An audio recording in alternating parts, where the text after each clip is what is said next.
Good evening, and welcome to this quiet little corner of the internet where boring history finally gets the appreciation it deserves. You're watching Boring History for Sleep, and I'm glad you're here. Tonight, we're going to travel back in time, but not to the halls of queens or kings, not to candle-lit palaces or battlefields with banners waving in the wind. No, we're going somewhere much smaller, much colder, much harder. Tonight, we'll slip quietly into the shadows of Victorian London and take a slow walk through its slums. Before we begin, I do have a small question for you. Where are you watching from tonight? And more importantly, what's the weather like there right now? Can you hear the rain tapping against your window?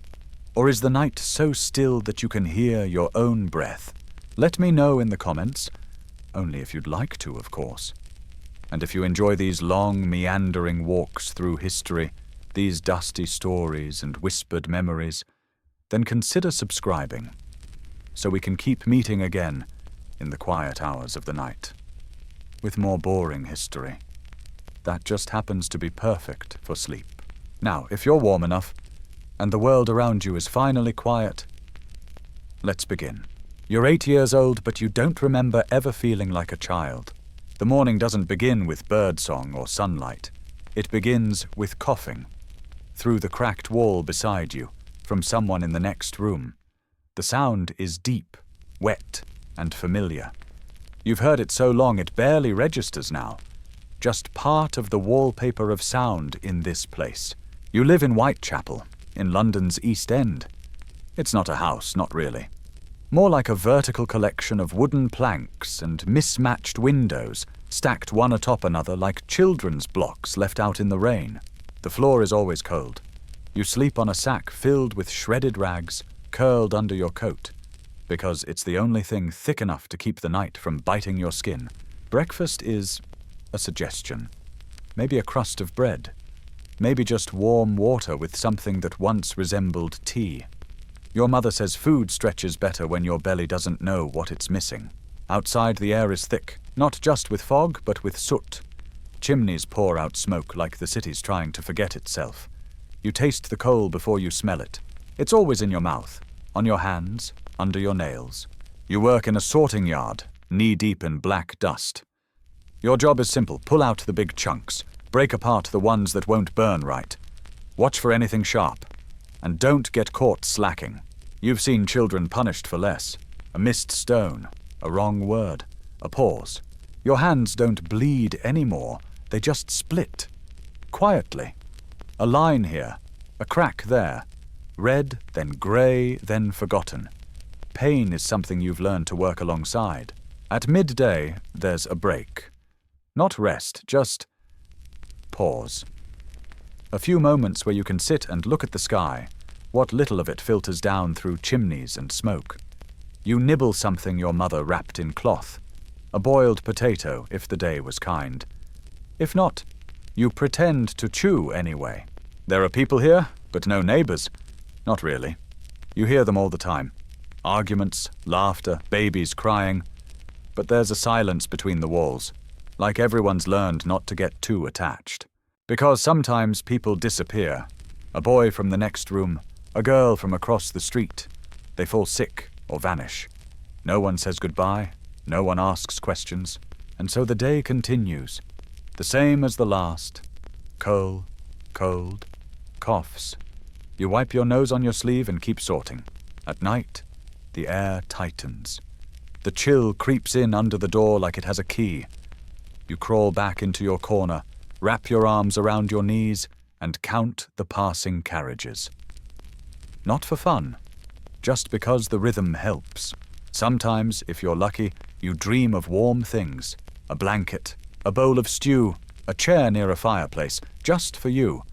But even your dreams know not to be greedy. And when sleep finally comes, it's not a relief. It's just a pause, because tomorrow will be the same. And the day after that. You are 8 years old, and your name doesn't appear in any record that matters. It might be inked into the margins of a local chapel's birth log, scrawled by a tired priest between 2 cholera deaths. But you wouldn't know. You've never been inside a chapel, only swept its steps once for half a crust of bread. You live in Whitechapel, in the East End of London, and your world is measured in frost and filth. You don't go to school unless you count the coal yard as a kind of classroom, though the only subjects you're taught are pain, silence, and how to lift with your knees, which, to be fair, are more useful than algebra. There are no alarms in your world, no soothing tones or smartphone apps to wake you gently. Your day begins when your upstairs neighbor stomps across the thin ceiling above you, likely headed to the tannery again. He always drops something. Yesterday it was a boot. Today it's something softer. Possibly a rat. Possibly his hopes. The mattress you sleep on was once a grain sack. Now it's a thin pile of rags, half-eaten by mice, laid directly on the floor of a one-room lodging house with 10 other souls. You don't call them roommates, you call them those who cough at night, or the ones who take your bread if you blink. You've learned not to blink much. You pull your knees in tight under your chin.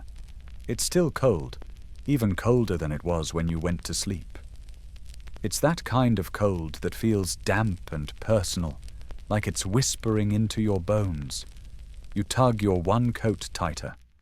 The buttons are gone, and it smells faintly of cabbage and other people's skin. There is no central heating, no hot water bottle, no microwave to reheat anything. There is, however, a single coal stove in the hallway, which you're forbidden to touch. That stove is reserved for the building owner's brother-in-law, who occupies the top suite, a room with 2 windows and slightly fewer rats. You've never met him. You're not allowed to go upstairs. Your morning meal is conceptual. If your mother found something on her night shift, a scrap of pie crust tossed into the alley by the baker, or a heel of stale bread wrapped in yesterday's newspaper, you might have that. If not, she pats your cheek and says, "Chew air, it's clean." You're not entirely convinced of the cleanliness, but you chew anyway. It helps pass the time. Then you trudge, to work. The fog hugs the streets in a way that's less romantic than modern movies would have you believe. It's not a mysterious mist, it's more like lung soup, thick, oily, and scented with chimney soot, horse dung, and despair. The cobbles beneath your feet are slick, and your shoes, which used to belong to someone else, let in water like they're auditioning to become buckets. You arrive at the sorting yard by dawn. Technically, you're not hired. You're just tolerated. One of the foremen told your mother, "He can stay so long as he keeps quiet and doesn't cost me anything." A ringing endorsement by Victorian standards. Your job is coal, specifically sorting it, pulling the larger chunks from the piles dumped by carts, separating usable pieces from ash and garbage. You work with your hands, because gloves are a luxury afforded only to chimney sweeps and aristocratic fox hunters. You've heard of both but seen neither. The coal is always cold at first, and then hot from the friction of your hands. You don't notice anymore. The black dust coats your skin, your teeth, your lungs. You cough, sometimes, but you've learned to do it quietly. If you make too much noise, they might notice you. If they notice you, they might send you away. And if they send you away, there's nowhere else to go. A girl next to you, older by maybe 3 winters, or 2 hard ones, once had a red ribbon in her hair. She doesn't wear it anymore. She dropped it in the coal pile 2 weeks ago, and it disappeared like everything else that's pretty in this place. The hours pass in a kind of oily blur. You don't have a clock, and no one shouts the time. Your break comes when someone throws a rock at the wall to signal midday, or possibly, "I'm bored." Either way, that's your cue to step outside for 3 minutes and stretch your spine before it stiffens permanently. Outside, you sit on an overturned barrel and try to breathe through your mouth. The air is still thick with fog, but now it's warmed slightly by the contents of nearby privies and the cabbage soup simmering in tin pots inside boarding houses. The soup is more water than cabbage, the privy more smell than structure. You nibble something soft. It might be bread. It might be an old napkin. You eat it anyway. A boy next to you offers a boiled egg. You trade him the lint in your pocket. It's an unfair deal, but he likes the way the lint smells. You don't ask questions. You used to dream about running away, joining a ship crew, or a circus, or a school. But you've since realized none of those places want someone who can't read and flinches at doorbells. Besides, school costs money now. In this neighborhood, even daydreams have a price. By late afternoon, the fog thickens. You're not sure how. It was already thick enough to chew, but now it becomes soupy. You once heard someone say, pea soup fog, and though you've never tasted pea soup, you imagine it must be exactly this unappetizing. The streets are quieter now. Most children go home. You stay late to sweep. The coal dust settles like snow, but darker and meaner. Your broom is half broken, but you push it anyway. You like the rhythm. It's the closest thing to music you get all day. Someone once played a violin in the alley. A real one. For half an hour, the neighborhood stopped. Even the rats looked up. Then a man shouted, and the music ended. You haven't heard it since. But sometimes, in the sweep of your broom, you remember the notes. The sun, what little there was, has vanished. Street lamps flicker to life, gas-powered like the future, but flickering like ghosts. You pass a shop with a window display of canned goods and electric heaters. You press your face to the glass. For a moment, the warmth of the imagined world presses back. But you know better than to linger. A constable once said, "If they loiter, they loot." And you don't want to find out what happens if they believe you're a thief. You turn away before your breath fogs the glass. You get home late. Your mother is still out working. The room smells like damp wool and desperation. A neighbor snores. Another mutters in his sleep. Someone is cooking onions and something less identifiable. You lie down on your sack. You fold your arms across your chest, not in prayer, but to keep your elbows warm. The cloth you use as a blanket is older than you. It has holes in places that used to be corners. You curl into it anyway. You've learned how to wrap yourself so tightly that even the wind gets confused. You stare at the ceiling. You count cracks. You listen for mice. And then you hear something strange, laughter, from upstairs. You've never been upstairs. You imagine what it's like. Maybe they have curtains. Maybe the water from their tap isn't brown. Maybe their bed has springs instead of straw. Maybe the laughter is about something silly and warm, a pie, a book, a story. Or maybe it's just another version of misery with better wallpaper. But you let yourself imagine anyway, because imagination is the cheapest way to stay alive. You imagine heat and toast and shoes that fit. You imagine living in a world where the hardest part of your day is forgetting your phone charger, or traffic, or not having oat milk for your latte. You've never seen a latte, but you've seen milk turn to grey sludge in a tin cup, and you suspect your version has fewer sprinkles. Eventually you fall asleep, or something like it. Your dreams are not vivid. They're soft, blurry, like a memory you never had. And tomorrow, you'll do it all again, because in Victorian Whitechapel, even childhood is a full-time job. Some nights you pretend you're invisible, not because you want to disappear, although that has its appeal, but because invisibility would at least offer some warmth. Ghosts don't feel cold. Ghosts don't wait in queue for the outhouse.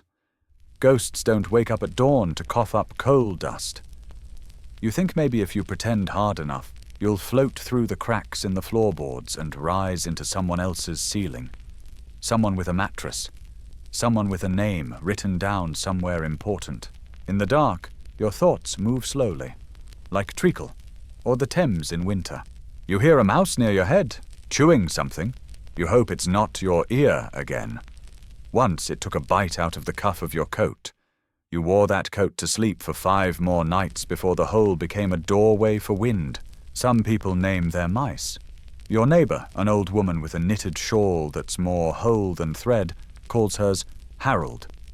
Harold's a good listener, she says. He doesn't judge. He just nibbles quietly and keeps her company. You think Harold's all right. Morning comes again. It always does, annoyingly. There is a kind of cruelty to how reliable morning is in Whitechapel.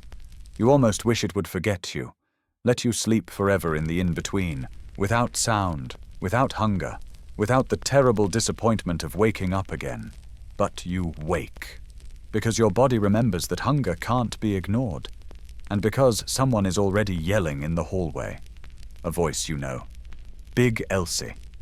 She has a broom and a temper and uses both liberally. She's probably chasing someone who owes rent, or who sneezed too loudly, or who simply looked too hopeful. You pull on your coat again. It doesn't dry anymore. It just shifts between varying degrees of damp, like a sponge that used to be clothing. The street outside is worse today. The fog is so thick it's like walking through a dream you can't escape. You bump into a wall you didn't see, then into a man who didn't see you. He calls you something unkind. You nod. It's probably true. By the time you reach the coal yard, your hands are already stinging. Not from the cold exactly, but from the reminder that you exist, that you're expected to function like a grown-up, even though your legs are still unsure of themselves. You meet the same faces. The girl with the ribbon is here, but her hair is shorter now. Someone cut it, sold it. Hair brings coin, if it's long and clean. Hers was neither, but desperate people will buy anything. You whisper hello, and she nods. That's more than yesterday. A good day then. You start work. Same job. Same black dust. You try to make it into a game today. Imagine the coal pieces are puzzle pieces, or beetles, or cursed gems. Anything but what they really are. Fragments of someone else's fire, none of it ever meant for you. A man walks past with a cart. You recognize him. He's lost 3 fingers, still smokes with the other 2. He once told you, in a kind voice, "Don't get attached to your limbs. London doesn't like attachments." The day drags. You've noticed something strange. Time in Whitechapel doesn't pass normally. It either sprints or crawls. Hours can vanish in a blink when you're hungry and there's no food. But when your back aches and you're counting each rock, every minute lasts a week. You take your break sitting beside a stack of crates. A pigeon lands near you, bold and dirty. It pecks at something invisible. You wonder if it's pretending to eat, like you sometimes do, just for the rhythm of chewing. You've learned a lot for someone who doesn't go to school. You know which door handles burn your hand in winter, which chimney tops fall during storms, which streets have the kind butcher who gives bones to kids if they smile just right.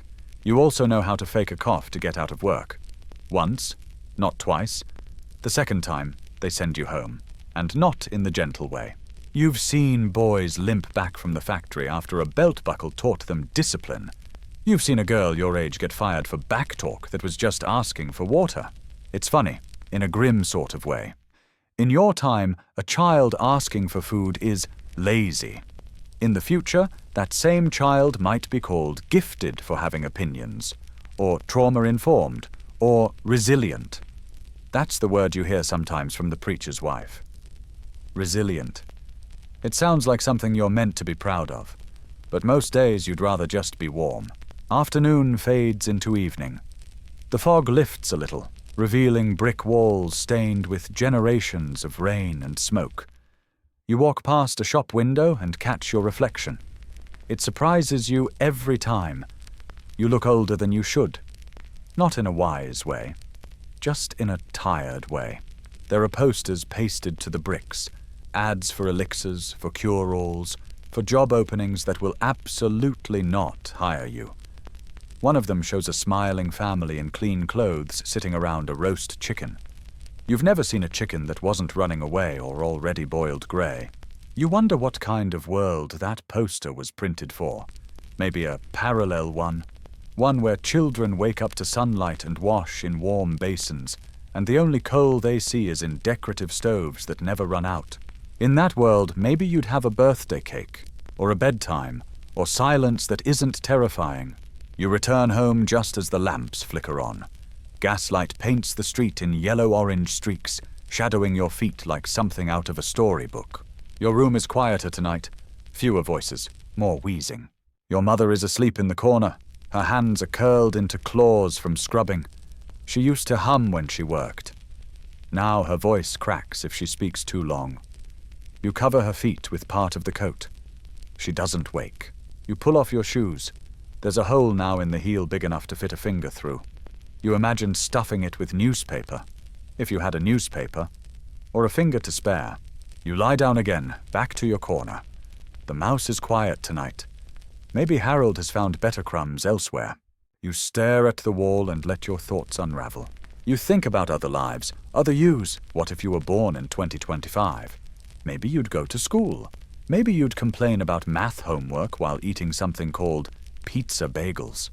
Maybe your greatest hardship would be Wi-Fi going out during a video game. You smile, faintly.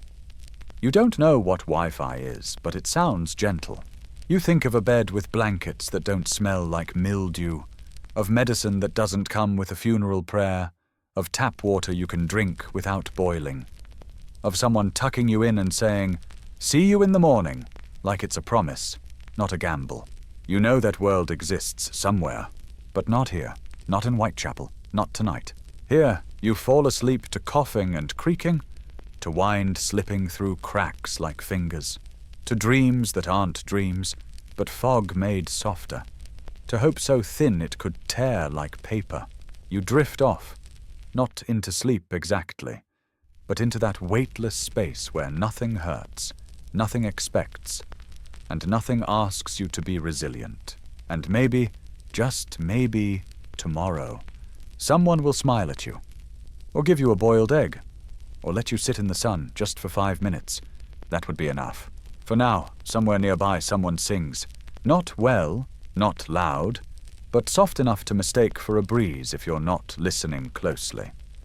It's a lullaby, perhaps, or something meant to be. Words blurred, melody cracked by cold lungs, but it cuts through the quiet like butter through bread.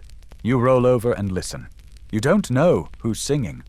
Could be Mrs. Kettle on the floor below, who lost both sons to typhoid and now rocks an empty chair like it's still full. Or maybe it's the shoemaker's daughter, who once had a voice like a bell and now croaks through swollen tonsils. It doesn't matter. What matters is that for a few moments, the cold sounds like music. You imagine a fire. Not the stove downstairs you're never allowed to touch. A real fire, with popping logs and a kettle hanging over it. Somewhere in the countryside, maybe. A cottage with a crooked chimney and a sleeping dog by the door. You don't know what it smells like, this imagined fire, but you decide it smells like warmth and bread and pine wood. That cottage doesn't exist, not for you. But pretending is its own kind of currency here. You've become an expert in pretending. Pretending you're not hungry. Pretending you didn't notice the rat chew through your blanket. Pretending the sores on your feet don't make you limp. Pretending you don't hear your mother crying into her sleeves when she thinks you're asleep. And perhaps most of all, pretending this is normal, because the truth is too heavy to carry. You heard someone say once, "Children are resilient." You suppose that's true, but so are cockroaches, and no one writes poems about them. In another world, children your age have bedtime routines, with chamomile tea and gentle affirmations. They have pillows that match their sheets. They have toothbrushes with their names on them, and warm milk before bed. You've tasted warm milk once. It had skin on top and smelled like hope. A boy in the yard told you once that in the future, people carry tiny boxes in their pockets that show them pictures of food. All kinds: ice cream, ramen, steak. They don't eat it. They just scroll. Scroll? You asked him what that meant. He said it's like pretending, but on purpose. You told him people already do that here. They stare at windows and pretend the glass is something else. He didn't laugh. He just offered you half a plum. It was sour but good. The kind of good that leaves your teeth aching but your heart quiet. You fall asleep again for a while, and then you're jolted awake by shouting. Outside, 2 men. One accuses the other of cheating at cards. The second calls him a liar and throws a bottle that misses by a street and a century. You don't go to the window. You've learned not to watch violence. It's rude, yes, but more than that, it's sticky. It clings to the corners of your mind. Better to stay beneath your coat. Better to pretend the shouting is thunder, and the glass breaking is just the world changing shape. You drift again, this time into a memory. You're younger, barely 5. You remember it because you weren't yet sorting coal. You were still sorting rags. Rags are lighter. They don't cut your fingers, but they stink, and sometimes they crawl. You remember asking your mother if you would ever wear new clothes? She said, "One day, perhaps, if we get rich." You asked how to get rich. She said, "Marry someone with money." You asked how to do that. She said, "Be lucky." You said, "How do I get lucky?" And she laughed. Not because it was funny, because it wasn't. Even now you can hear that laugh. Not cruel, just hollow, like wind in a bottle. You open your eyes again. It's darker now. The oil lamp outside has gone out. Maybe they didn't refill it. Maybe they couldn't afford to. Maybe no one remembered. That's the thing about Whitechapel. You can disappear, and the world doesn't notice. Not because it's cruel, but because it's exhausted. Sometimes people move away. You assume it's better where they go, cleaner, quieter. But you never see them again. No letters, no visits, no news. You start to wonder if anyone ever really leaves, or if they just fade. You think maybe one day you'll fade too. Not in a sad way, just in a soft way, like smoke through broken glass, like warmth from a fire that never was. But not tonight. Tonight, you're still here. Still small, still shivering, still surviving. And even that, in a place like this, feels a little like rebellion. You curl deeper into your coat. You whisper a story to yourself. It's one you made up, about a boy with a golden coin that can buy anything. Warm bread, a wool blanket, a boat to somewhere better. In the story, he shares the coin. Every time he gives some away, it glows brighter. People call him a fool, but he keeps giving. At the end, he has nothing left, and everything he needs. You like that story. You whisper the last line, and the wind sang his name, and let it hang in the air like breath in winter. And then you close your eyes. The night presses in. The walls creak. The hunger hums low, like a song you half remember. But you are still here, and that, somehow, is enough. Sometimes you count things to fall asleep. Cracks in the wall. Coughs in the hallway. Drips from the ceiling. Anything with rhythm. Counting makes you feel like you're in charge of something, even if it's just mildew drops. Tonight, you count footsteps. Not yours, someone else's. Heavy, slow. They climb the stairs above you, straining wood under each step. It's late, far past the hour when anyone who has a reason to walk still should be walking. You hope it's not the landlord. He comes at night, sometimes looking for late rent and spare change and dignity to steal. You hold your breath until the footsteps fade. Then you exhale, slowly, quietly. Like your breath is on rations, too. In this part of Whitechapel, the only thing more abundant than fog is fear. It trickles under doors. It seeps into teacups. It knots itself in the folds of your mother's skirt and hides in your shoes. You dream again, but lightly, like wading into a cold pond without going past your knees. This time, you dream you're flying. Not on wings, just rising, lifting gently, the way chimney smoke rises before it's swallowed by the city's smog. You pass over rooftops, past the steeple with the broken clock, past the tannery and the silent brewery, over the rail yard that clanks and screams all day but sleeps now. Finally, you pass it all, and it's quiet. And then you wake, back in your sack, because someone sneezed near your ear. You try not to take it personally. There's no such thing as personal space in your world. Not when 8 people share one room. Not when sleep happens in corners, and feet dangle off ledges, and elbows become pillows. A child across from you wets himself in his sleep. No one says anything. His mother shifts slightly and pulls him closer. No one scolds him. You all know better. Even your bodies are tired of resisting. Outside, a bell rings. Not a church bell, a fire bell. You sit up barely. Somewhere nearby, something's burning. Could be a chimney. Could be someone's mattress. Could be someone. You watch through the crack in the wooden wall, but see nothing. Just shadows moving fast. figures blurred by fog and urgency. You remember last winter's fire. 6 families lost everything. Not that they had much to lose, but even nothing, when it's yours, is hard to replace. You lie back down, but sleep stays away. So you play a game, a quiet one in your mind. You pretend you're from the future. You wake up in a soft bed, with flannel sheets and a pillow that smells like lavender instead of old potatoes. You swing your legs out and your feet touch carpet, not rotting wood. You walk into a room full of glowing lights. No candles, just buttons and boxes and warmth at the push of a switch. You wash your face in warm water that pours from a pipe like a miracle. You open a cabinet full of food that's not moldy or grey. You eat something called cereal. It comes in colors. You walk outside and no one calls you gutter snipe or thief. There's a school with bright windows and teachers who say things like, "You can be anything." And you laugh, because that's the most ridiculous thing you've ever heard, but not in a cruel way. Just in a way that means, maybe. But then a cough beside you brings you back to the thin mattress, back to the frost curling on the inside of the window, back to the real world, where anything is a dangerous thing to believe in. You sit up again, wrap your coat tighter, the fabric stiff with soot. You check your pocket, still empty. You once found a coin on the street, a real penny.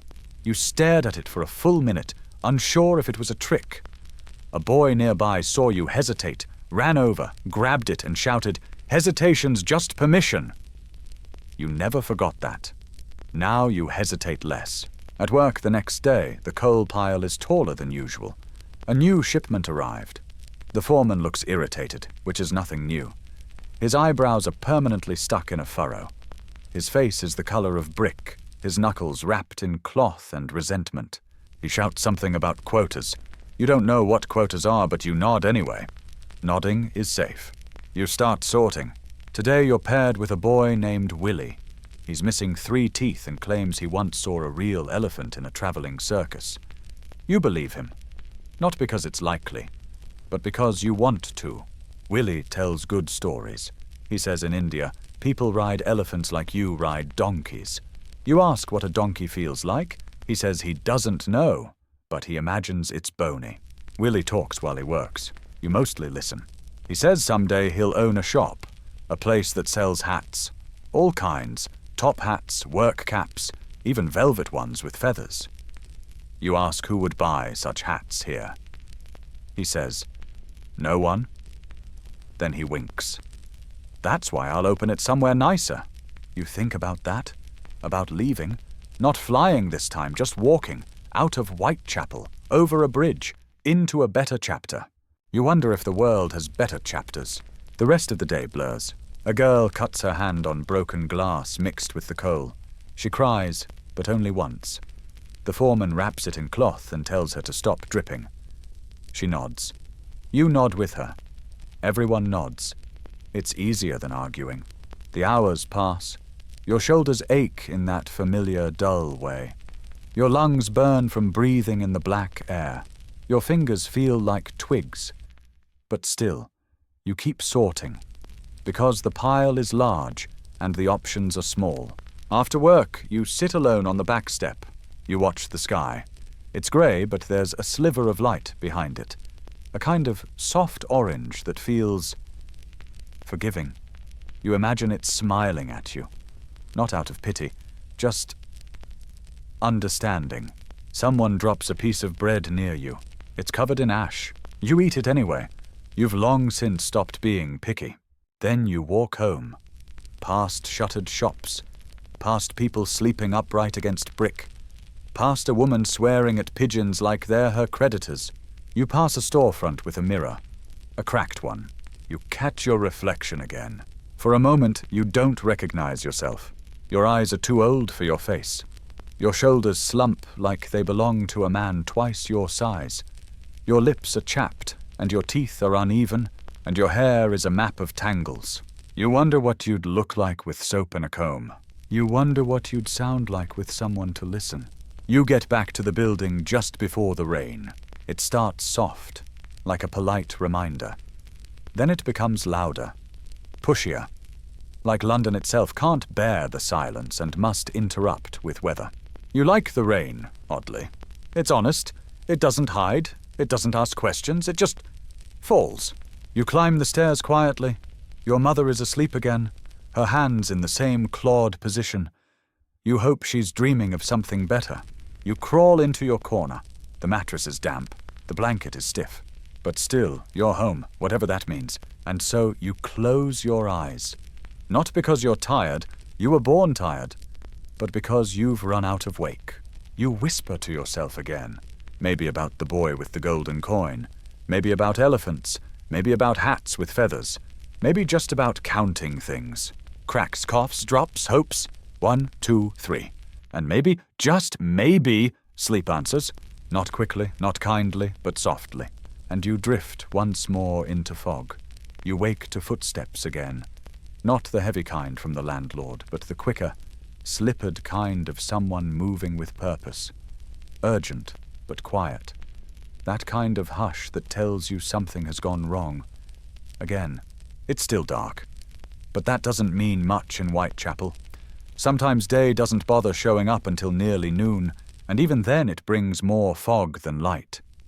But this morning feels different, tighter, thinner, like the air itself is listening for something. You sit up. Your coat has slipped off during the night, and your toes are blue where they peek from the hole in your sock. The floor feels colder than usual, the kind of cold that comes with news. Outside your door there's murmuring. That's how it starts, always murmuring, like a story crawling down the corridor. You press your ear to the wall. The words drift in pieces. Found her. Same as the others. Cut up, they said, just like Polly and the one behind the pub. You close your eyes. Another one. This isn't the first. There's a name people are using now. A name whispered like a bad omen. Jack. You don't know who Jack is. No one does. But he seems to know Whitechapel very well. You stand and dress quickly. You're not heading to work yet. Not today. Not when there's been a discovery. People will be out, talking, staring, whispering. You'll go too. Not because you're curious, but because standing still in Whitechapel draws attention, and attention is never good. Outside the fog is thick. Of course it is. It's always thickest when there's something to hide.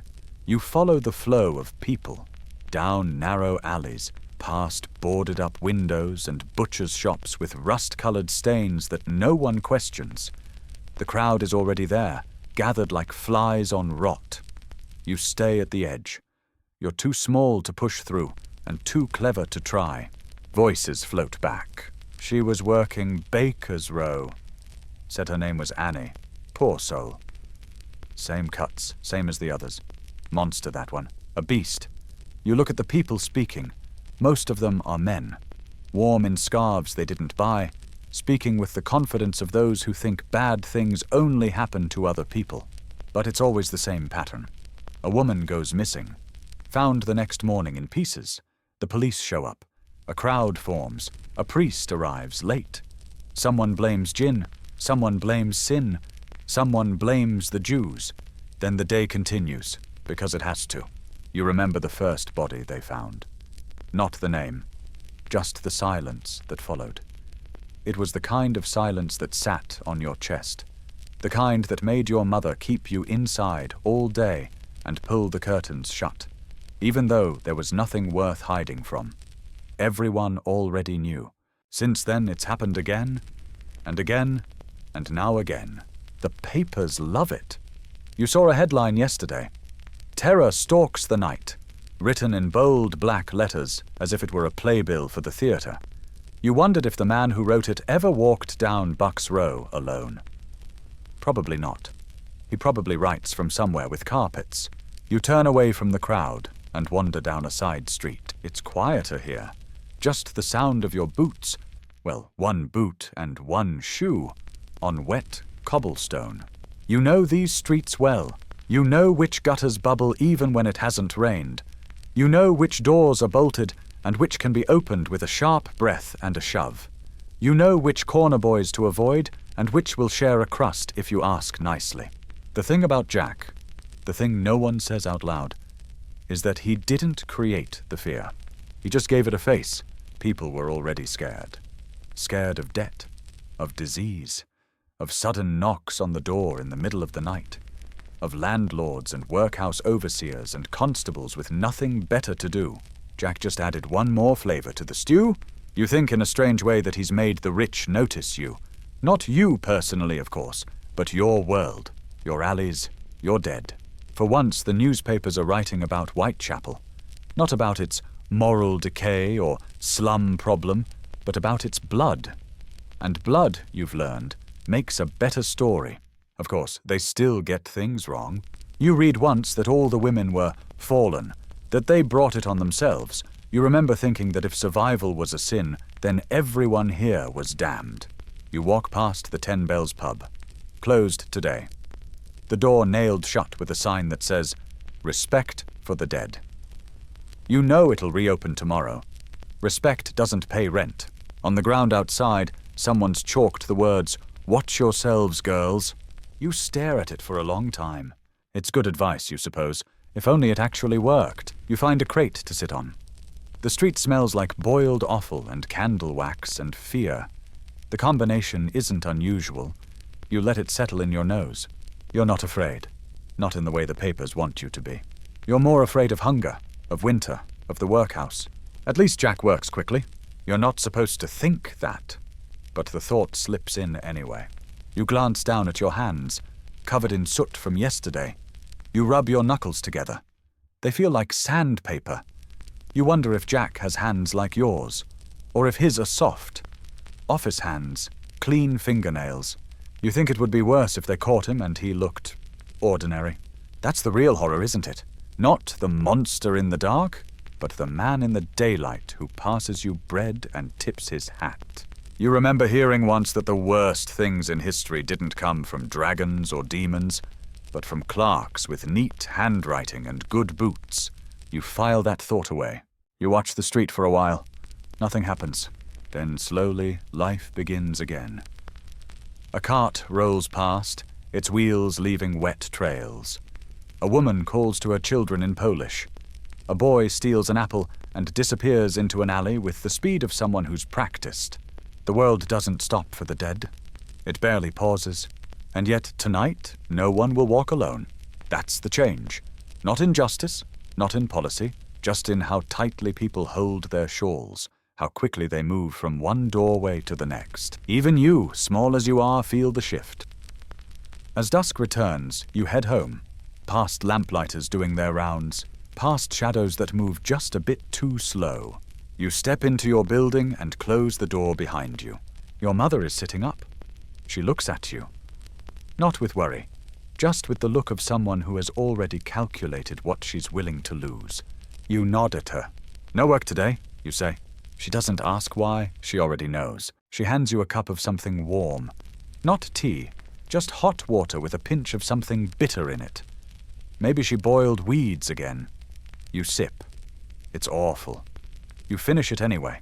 That night, you don't sleep right away. You lie awake and wonder how many people in the city are lying awake with you, wondering if the footsteps outside their window will pause, if the fog will clear, if Jack will pass them by tonight. You think of the women, the ones no one cared about until they bled. You wonder if they had stories. Probably. Everyone does. You wonder if anyone remembers their voices, their laughs, their names, even. You hope someone does. You whisper their names, the ones you know. Polly, Annie, Liz, Kate, Mary Jane. You whisper them like a prayer, or a lullaby, not to summon anything, just so the fog doesn't take them completely. Then finally, slowly, you drift, not into peace, but into sleep. And for now, that is enough. You lose track of how many days pass. That's how time works in Whitechapel during the killings. Hours become fog. Fog becomes habit. And habit becomes your only way of surviving. You go to work, if work comes. You sweep, you scrub, you sort coal, you sort silence. You keep your head down, not because you're ashamed, but because you don't want to make eye contact with fate. Even the air has changed. It's thicker, still heavy with coal smoke and damp rot, but now tinged with suspicion. Everyone suspects someone. The butcher? He's too friendly. The cobbler? He walks too softly. The fishmonger? His knife's always in his hand. No one says anything directly, but eyes speak where mouths won't. You once saw a man arrested for looking at his own shoes too long. That's the kind of logic fear inspires. In a neighborhood where trust was already thin, Jack's done something miraculous. He's made it vanish. You hear a new name this morning, Mary Jane Kelly. You don't know her, but you know someone who knew someone who did. Pretty girl, they said. Had a room to herself. Used to sing when she cooked. You picture her. Not the body. You never picture the body. Just her, standing at a window, humming to herself while onions sizzle in a pan. You hope the song was a good one. There's a small crowd near Dorset Street, and this time, you don't go. You don't want to. The talk has gotten worse, bloodier, more imaginative. Men speak with loud voices, and women listen with wide eyes, and no one stops to ask why the stories are getting longer. You wonder if people are starting to enjoy it. Not the deaths, perhaps, but the drama, the energy, the borrowed thrill of a murder you didn't suffer. You sit instead by the river. The Thames isn't clean, but it moves. That's more than you can say for most things here. You throw a stone in and watch the ripples. Each one expands outward, fading into the next until they disappear completely. You wonder if that's how grief works. You remember something strange someone said the other day. If Jack was a gentleman, he'd never be caught. You thought that was an odd sentence. Not wrong, just odd, because you know exactly what it meant. Gentlemen in Whitechapel don't walk through puddles. Their boots are too clean, but they do walk through people. And no one stops them. They're the ones with umbrellas big enough to shield them from both rain and suspicion.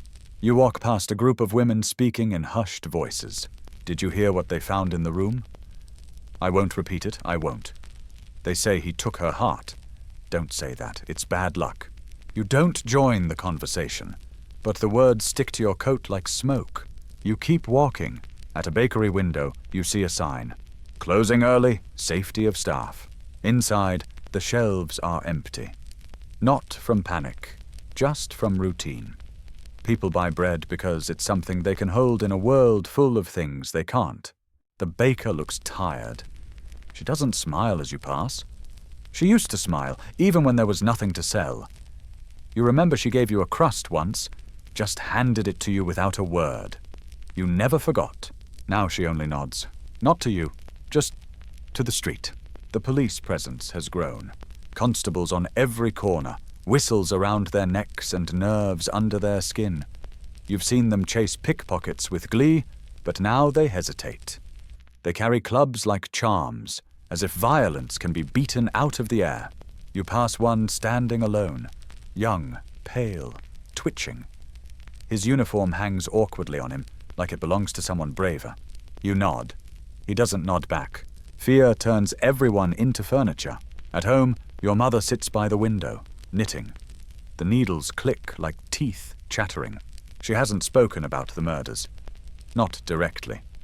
But she started locking the door at night. Not that it helps. The lock is rusted, and the hinges are more suggestion than barrier. Still, the ritual comforts her. You watch her knit. You ask what she's making. A scarf?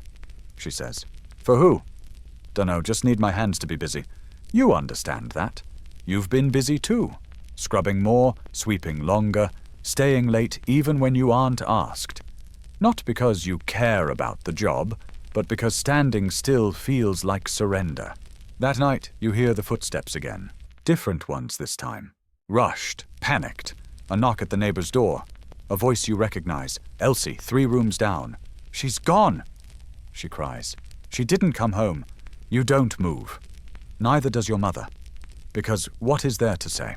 You've learned not to get attached to neighbors. The more you know about them, the more space they take up when they vanish. The next morning, she returns. Cold, damp, furious. Turns out she spent the night at a cousin's. Forgot to tell anyone. Elsie slaps her, then hugs her.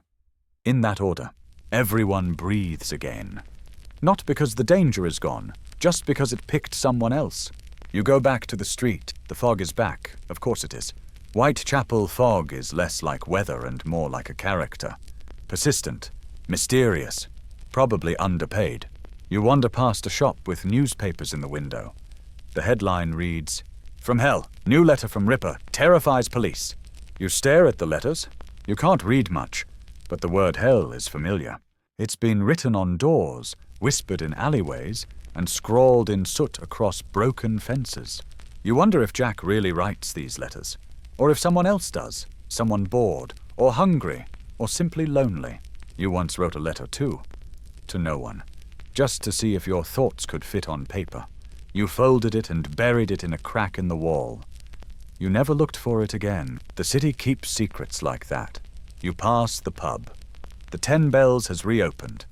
There's laughter inside, loud and forced. You wonder if drinking helps people forget, or just makes them remember louder. You don't go in. You wouldn't be welcome. You wouldn't want to be. Instead, you go home. Climb the stairs. Listen to the familiar creaks and groans of wood holding back collapse. Your mother's asleep. You sit by the window. Outside, a lamplighter moves down the street. One lamp at a time. Flame, step, like hope. Measured and flickering. You rest your head on the sill. It's cold, but not cruel.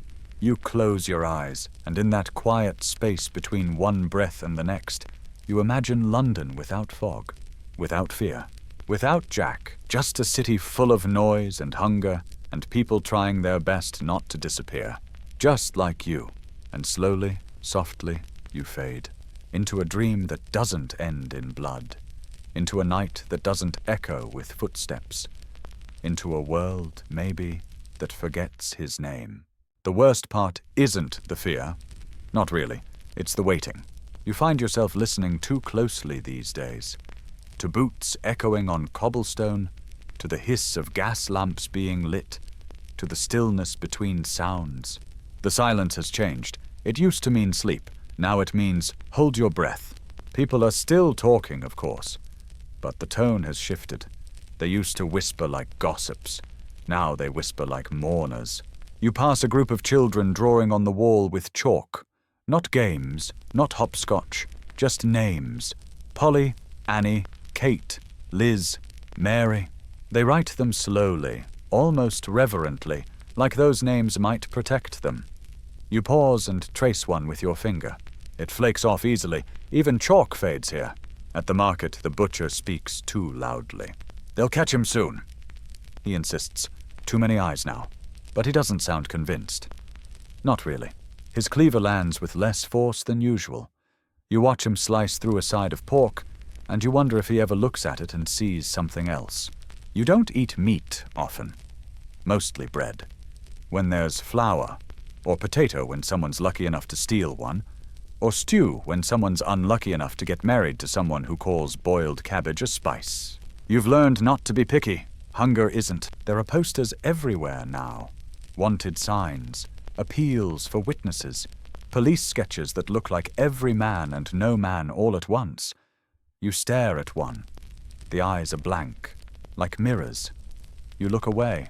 You pass by a chapel, its doors open. Inside, candles flicker. A priest kneels. You slip inside, not for confession but for warmth. The pew creaks beneath you. The air smells like wax and forgotten promises. The priest glances your way. You nod. He nods back. That's enough. You sit still for a long time, listening. Outside, Whitechapel hums with fear. In here, it breathes. You stare at the stained glass window. The colors are muted by soot, but still glow faintly. A woman with a halo offers bread to a stranger. You imagine it's you. You imagine a world where people offer things without asking questions. When you leave, it's raining. Because of course it is. Whitechapel rain is never gentle. It stings like an apology you didn't want. You pull your coat tighter and duck under an awning. A man beside you says nothing, just smokes. You smell tobacco and something else. Maybe fear, maybe gin. You don't speak. Neither does he. But for a moment, it's nice. Just standing beside someone who doesn't expect anything. At home, your mother is boiling something. It smells like hope, but only a little. She hums to herself, a tune without lyrics. You sit on the floor and watch her hands move, wrinkled, sure, tired. Hands that have scrubbed floors, pulled stitches, buried children. She doesn't speak about Jack, but she checks the lock twice now. You don't blame her. You dream that night again. You're walking down a street you've never seen. Wide, clean, trees on either side, people in hats that aren't patched. No one looks behind them. You wake up smiling. Then you remember where you are, and the smile slips off your face like soot in warm water. Outside there's a new rumor. Jack's a doctor. Jack's a lord. Jack's a woman. Jack's more than one person. Jack's the devil. Jack's someone you know. You wonder if any of that matters, because no matter who he is, the women keep dying. And the city keeps watching. You hear about a vigilante group forming. Men with torches and sharp sticks and sharper tongues. They say they'll find him. You wonder if they're looking, or just angry. There's a difference. You visit a girl you know. Maggie lives 2 doors down. 15 years old and already old in every other way. You sit together in silence. She's sewing something, mending a glove for someone who never comes back for it. You ask her if she's scared. She doesn't answer. She just keeps sewing. And that says everything. You walk again, past the alley where the body was found. Someone scrubbed the stones, but not well. You can still see the outline. Not blood, just absence. A darker grey. A quieter silence. You wonder how long a stain has to sit before it becomes part of the street. You keep walking. You pass a group of men reading a paper aloud. They take turns, each trying to sound more outraged than the last. The police are useless. The killer's mocking us. We'll have no women left at this rate. You notice no one says her name. You walk on, past doorways with chalk marks, past children playing murder games, past a preacher shouting about sin and repentance. He points to a woman and says, "She'll be next." She spits at his shoes. You think she's the bravest person you've seen all week. At home, the window leaks, the floor creaks, the light flickers. You eat something warm and vaguely vegetable adjacent. Your mother says, "They say the Queen knows." You ask, "Knows what?" She shrugs. About the killings, about the slums, about us. You think of the Queen in her palace, velvet curtains, polished floors, tea that's always warm. You wonder if she's ever smelled this street, ever touched a wall that weeps when it rains, ever buried a child in borrowed shoes. Probably not, but still, it's a comforting lie to think she knows, to think anyone does. That night, there are no footsteps, no screams. Just quiet, which is worse in some ways, because now your imagination does the walking. You lie in bed, coat wrapped tight, eyes wide. You count again, cracks, coughs, drops, names. You wonder if Jack ever sleeps, if his hands ache after, if he regrets, if he smiles. You hope not. You hope if he exists that he's hollow, not full of rage or passion or twisted justice, just empty, because the idea that someone might enjoy this, that's the scariest part. You close your eyes and pretend you're somewhere else. A room with wallpaper, a kettle, a pillow, a world where monsters wear masks, and the unmasking comes before bedtime. You smile at that, because here the masks never come off, and no one tucks you in, except maybe the fog. You let it pull you under again. Soft, silent, safe-ish. Until morning, it's summer, and London is sweating. You wouldn't think the sun had much business here. Most days are grey, and the sky keeps itself politely closed. But this summer is different. There's heat. Real heat. The kind that peels paint from door frames and wilts thoughts in the middle of a sentence. The kind that makes clothes stick and tempers slip. The kind that presses down like a too heavy quilt no one asked for. And then there's the smell. You try not to think about it, because thinking makes it worse. But it's there, everywhere. It hangs in the air like regret. Thick, cloying, and persistent. A smell with personality, with motive. A smell that follows you from street to street like a poorly socialized dog. You live near the river, which in any other city might sound lovely. In another century with another government it might have even come with a view. But not here. Not now. Because this river The Thames isn't a river today. It's a soup, thick, slow-moving, and full of things better left unmentioned. You wake to it. Not the sun, not the birds, just the smell. Your throat closes before your eyes open. You wipe your face with a damp cloth that smells of mildew and failure. Then you sit up slowly, like the room might collapse if you move too fast. There's no breeze. The air is stagnant, like tea that's been left out overnight and now has questions about its purpose. You look outside. The street is quieter than usual. Not peaceful, just subdued. Like everyone has collectively agreed to keep their mouths shut for fear of letting the smell in. You step outside anyway, because staying in makes your thoughts louder. The moment you open the door, it hits you full force. You've never been punched, but you imagine it feels like this. An invisible wall of heat and rot slapping you back into the doorway. You keep walking, because life doesn't stop for smell. At the edge of the alley, you pass a waterman pouring vinegar-soaked cloth over his face. Not to clean, but to survive. Everyone has tricks now. Some swear by lavender, some by lemon. Some just keep drinking until they forget what noses are for. You can't afford either, so you breathe through your mouth until you remember what the Thames tastes like. You stop breathing again. There's a dead cat in the gutter. You don't look closely. It's better that way. Up ahead, a man gags into a handkerchief. Another just sways quietly, eyes watering. You overhear someone mutter, "It's the miasma. We'll all be dead by September." You're not sure what miasma is, but it sounds important and deadly. At the market, the fishmonger's stall is closed. That's how you know it's serious. He once sold trout during a hailstorm. Said, the weather's good for fish. But even he has admitted defeat. The meat vendor is still open. Of course he is. He's selling something grey. It might be pork. It might be ambitious tofu. You walk faster. You pass the newspaper boy shouting headlines. Parliament in panic. Thames to blame. Londoners demand air. No supply expected. You don't buy the paper. The headlines are enough. And besides, you can't read while holding your breath. Back at the river, the water has changed color again. Yesterday it was brown. Today it's green.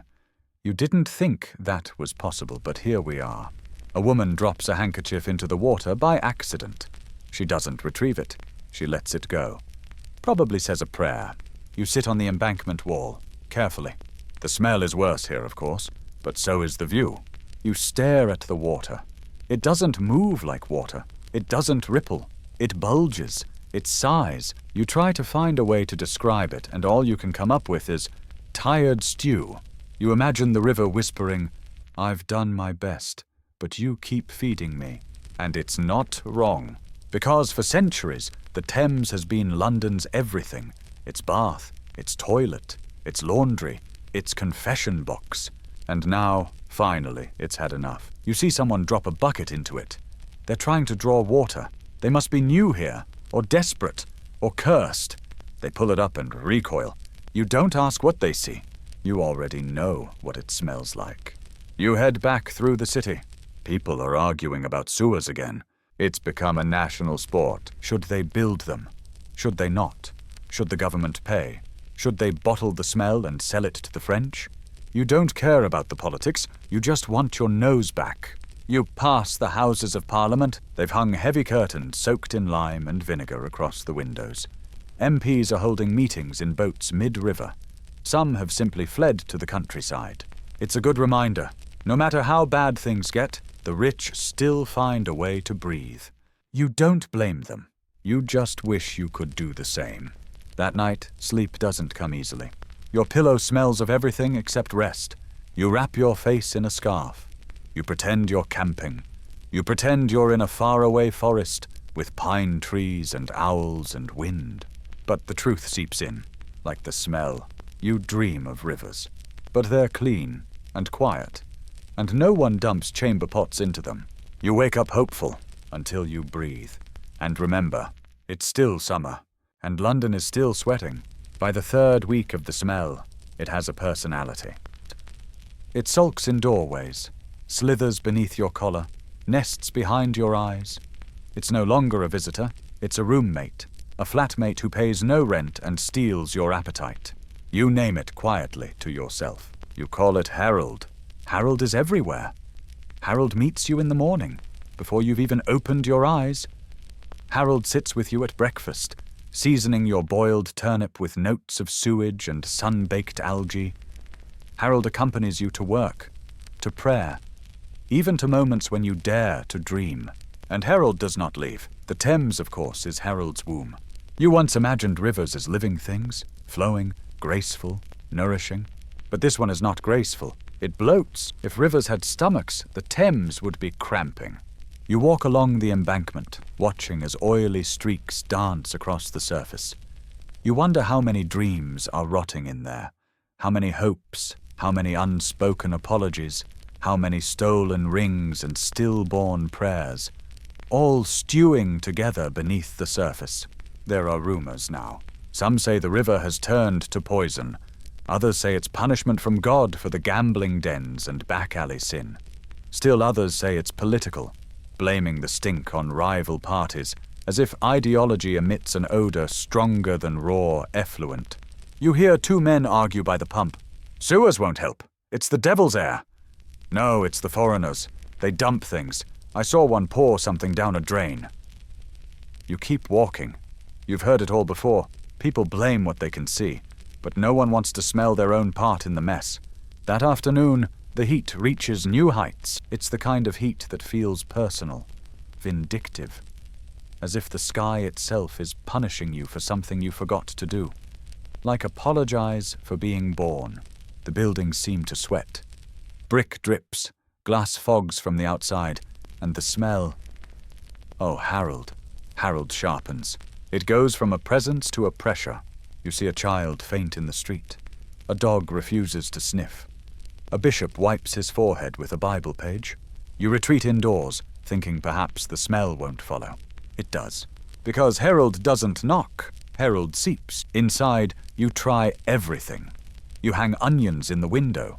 You soak rags in carbolic and press them to your face. You even try holding a stale biscuit in your mouth like your neighbor recommends. It helps, a bit, until the biscuit softens and tastes like regret. You start dreaming of rain. Not gentle drizzle, but a biblical downpour. You want the kind of rain that scours stone, that hammers streets, that bullies the air into silence. But the clouds above you are smug and unyielding. The sky stays pale, then brown, then a strange yellow. The papers say the government has been moved to action, not emotionally, physically. They've moved Parliament to the upper floor. Some suggest they float legislation down the river to each other. Others propose filling the Thames with perfume. You wonder if anyone's asked the river what it wants. You picture it speaking, thick and burbling and exhausted. I want a nap, it says, and for you to stop feeding me. You nod to no one. You're starting to talk to things now, to the flies, to puddles, to Harold. You find yourself asking him questions. Was it always this bad? Is this what it's like everywhere?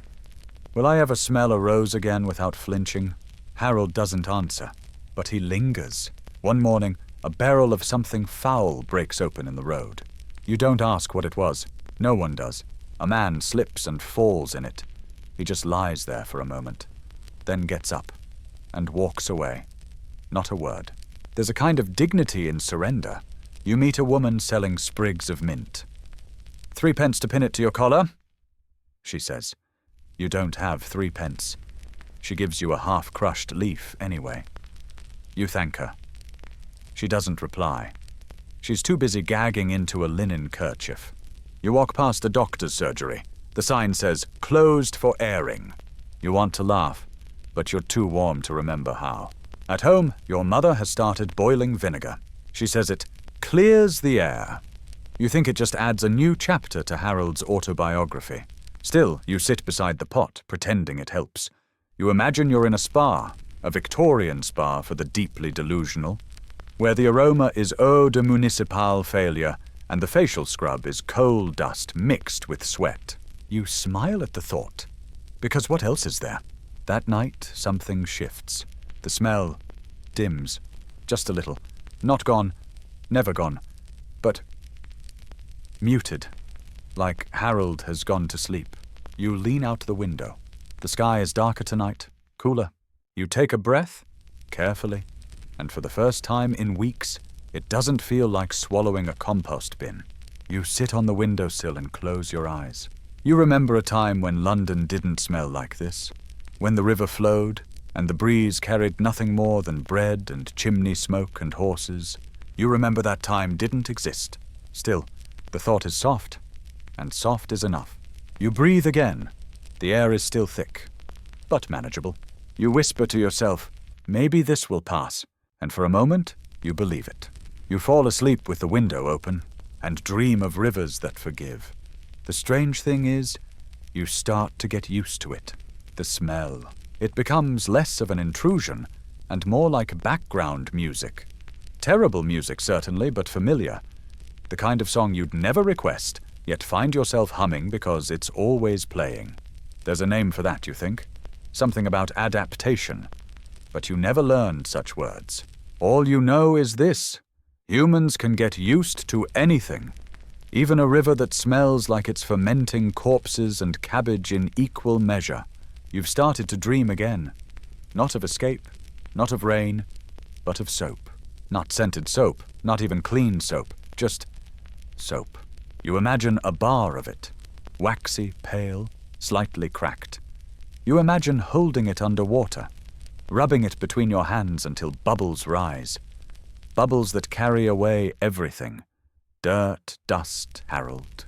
You dream that the bubbles don't burst, that they lift you quietly into the sky, and when you wake, your fingers are curled like you were holding it for real. You open your eyes. The smell is still there, but softer, like it's remembering how to be polite. You go outside. The street looks the same, but there's a feeling in the air. A hush. Not the fearful hush of before. Something calmer, less urgent. You pass the baker's shop. He's baking again. Real bread.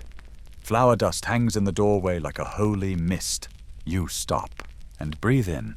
It doesn't block Harold entirely, but it doesn't have to. It just balances him, like a hymn under a thunderstorm. The baker catches your eye and nods. He doesn't smile, but the bread does. You take a walk longer than usual. The Thames is still a soup. No miracles there, but today you walk beside it without gagging. That's progress. The Parliament curtains have been washed, or at least turned over. MPs have returned. Some hold handkerchiefs to their noses. Others speak boldly about reforms, and then quietly about relocating their families. Someone is building something near the embankment. A man in a hat points at blueprints and mutters things like interceptor and overflow. You hear a word you don't recognize. Bazalgette. It sounds like a breakfast item. Or a magician. But apparently he's an engineer. You learn that he's building a sewer. A real one. Not a pipe under your neighbor's bed. A vast, ambitious, city-spanning system. You listen closely as a constable explains it to a curious woman. It'll carry everything away, he says. Everything. Waste, smell, Harold. You wonder where away is, and whether it's taking applicants. Back home, your mother is boiling clothes. The water is grey. You offer to help. She pauses, surprised, then hands you a cracked spoon. You stir. You both say nothing, but the smell of boiling soap, cheap, caustic, comforting, feels like a lullaby. That night, you lie on your cot. The window is open. The breeze doesn't bite. You can hear crickets, or maybe rats pretending. You pull your blanket up, not for warmth, but for ritual. Your body aches, but less than yesterday. You think about the river. It still stinks. But now there's a plan. Not a perfect one, not a fast one, but a plan. And in a place like this, a plan is nearly the same thing as hope. You imagine waking one day to silence, to air that smells like nothing at all, to walking beside the Thames and not seeing bubbles, not holding your breath. You imagine a city where no one names the smell because it doesn't need a name. And you smile, because you know it might not come soon, but it will come. And Harold? Harold will move out. Not with fanfare, not with drama. He'll just fade, and when he does, you won't even notice right away. You'll wake one morning, stretch, step outside, and realize that you forgot to flinch, that you could breathe without trying. That London somehow had remembered how to be bearable again. And when that day comes, you will miss Harold. Just a little. Because even terrible things become part of us, if we live with them long enough. But not tonight. Tonight, you exhale. And it smells like steam and coal dust and maybe, just maybe, soap. You close your eyes, and this time you don't dream of leaving. You dream of staying, just like this. Still soft, safe, until morning. You wouldn't think something so awful could become ordinary. But here you are, breathing Harold like it's part of the weather. There's something oddly democratic about it. It doesn't matter if you're rich or poor, loud or quiet, clean or otherwise. Harold finds you. He curls into your collars, rides in your teacups, floats into your dreams. Everyone complains, no one escapes, and still, people live. You see a wedding outside the bakery. Small, quick, no music. The bride wears a borrowed dress that smells faintly of pickled beets. The groom holds her hand like she's a glass of milk he's not sure he can afford. They kiss. People cheer. Someone shouts, "Kiss her again, before the smell does." Everyone laughs, not because it's funny, but because it's something to laugh at. Even Harold pauses just for a breath. At home, your mother has taken to stuffing crushed mint in her shoes. She says it helps. You don't ask with what. At this point, most remedies are spiritual. You try stuffing newspaper in yours. It doesn't stop the smell, but it does make you feel slightly more involved. You see more men in waistcoats now. Inspectors, engineers, parliament assistants. They walk the streets with handkerchiefs and clipboards and expressions of academic suffering. They point at drains, nod at each other, scribble furiously. One asks you, have you observed any shifts in atmospheric opacity? You blink. He sighs and mutters, "Never mind." He smells like lemon soap and frustration. You think he must go home at night and sit in a room full of flowers and curse the river in Latin. Later you pass a group of children playing a new game. They call it Sewer King. One child sits on a bucket with a stick. The others bring him offerings. A cracked spoon, a dead beetle, half a shoe. He waves his stick and declares, "This puddle is now holy." You pause and clap, because if you're going to survive a city drowning in its own waste, you might as well crown it. You wonder if all empires eventually end in filth. Not with a bang, not with a battle, just a stink. You remember someone once told you that ancient Rome had public toilets made of marble. And still, the city collapsed. You wonder if the Thames is simply London's long-delayed karma. A watery reminder that no civilization is too proud to rot. But you don't say that out loud. Not because it isn't true, just because no one wants to hear it with soup in their hands. In the evenings, the city quiets. The heat presses harder at night. The stink seems to thicken, as if it can finally relax without the burden of daylight. You sit by the window. Your mother hums again. A tune she hums when she's tired, which is always. It has no words, but you know the shape of it. Sometimes you hum with her. One night, it rains. A real rain, not drizzle, not mist. It hits the rooftops like coins. You rush to the street. Others do too. Old women lift their skirts and dance ankle-deep in it. Children spin in circles. A man opens his arms like he's baptizing himself in joy. It doesn't wash away the smell, but it smudges it. And that's enough. For one night, the air tastes like something else. Not clean, but different. And different in this city is sacred. The next morning, the sun rises slowly. The smell returns. Softer now, more like memory than presence. You go to the river again. You sit. You watch the water. It still churns wrong. Still looks tired, but something's happening. You see a man with a shovel, then another, then two boys hauling bricks. They're building something. You ask a worker what it is. He says, a tunnel, for the bad stuff. You nod, and for the first time, you realize someone is taking Harold seriously. That night, you dream again. This time, the river speaks. It says, thank you. You say, for what? The river says, for not forgetting I'm water underneath all this. And when you wake up, you believe it. Just for a moment, you walk past a rose bush near the chapel wall. You pause, lean in, and there it is, hidden under mildew, dust, and memory, a hint of something better. You smile, because London, for all her filth, has never stopped blooming. She just forgets sometimes, but so do we. And now, as the city builds beneath your feet, as tunnels twist in silence, as Harold packs his bags, you feel it, that strange, impossible thing, the thing no one admits to craving. Not wealth, not glory, just the absence of stink. And you think, maybe that's enough. You close your eyes, and the wind at last smells like nothing at all. If you've never been proud of your nose before, you are now. Not because it works well, quite the opposite. You're proud because it's still attached. Some neighbors gave up, wrapped their faces in rags, dabbed turpentine beneath their nostrils. One woman tried stuffing bread up both sides. Didn't help. Just made her smell like despair and croutons. You just kept breathing, because breathing meant you were still alive, still enduring, still London. And that, in the end, is what this city does best, endure. Even under siege by its own filth, you started to notice things. Small things. Signs of resistance. The man who swept the corner even though the dust came back. The girl who lit lavender oil in a cracked jar and called it perfume. The old woman who hummed louder every time someone gagged. Acts of defiance, tiny, fragrant rebellions. Harold, meanwhile, grew quieter. Not gone, but less smug.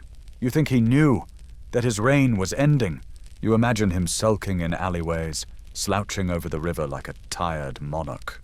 You wonder if he ever expected resistance to come not from the wealthy, not from the government, but from a city of people who simply wouldn't stop sweeping, scrubbing, singing. And now the engineers are everywhere.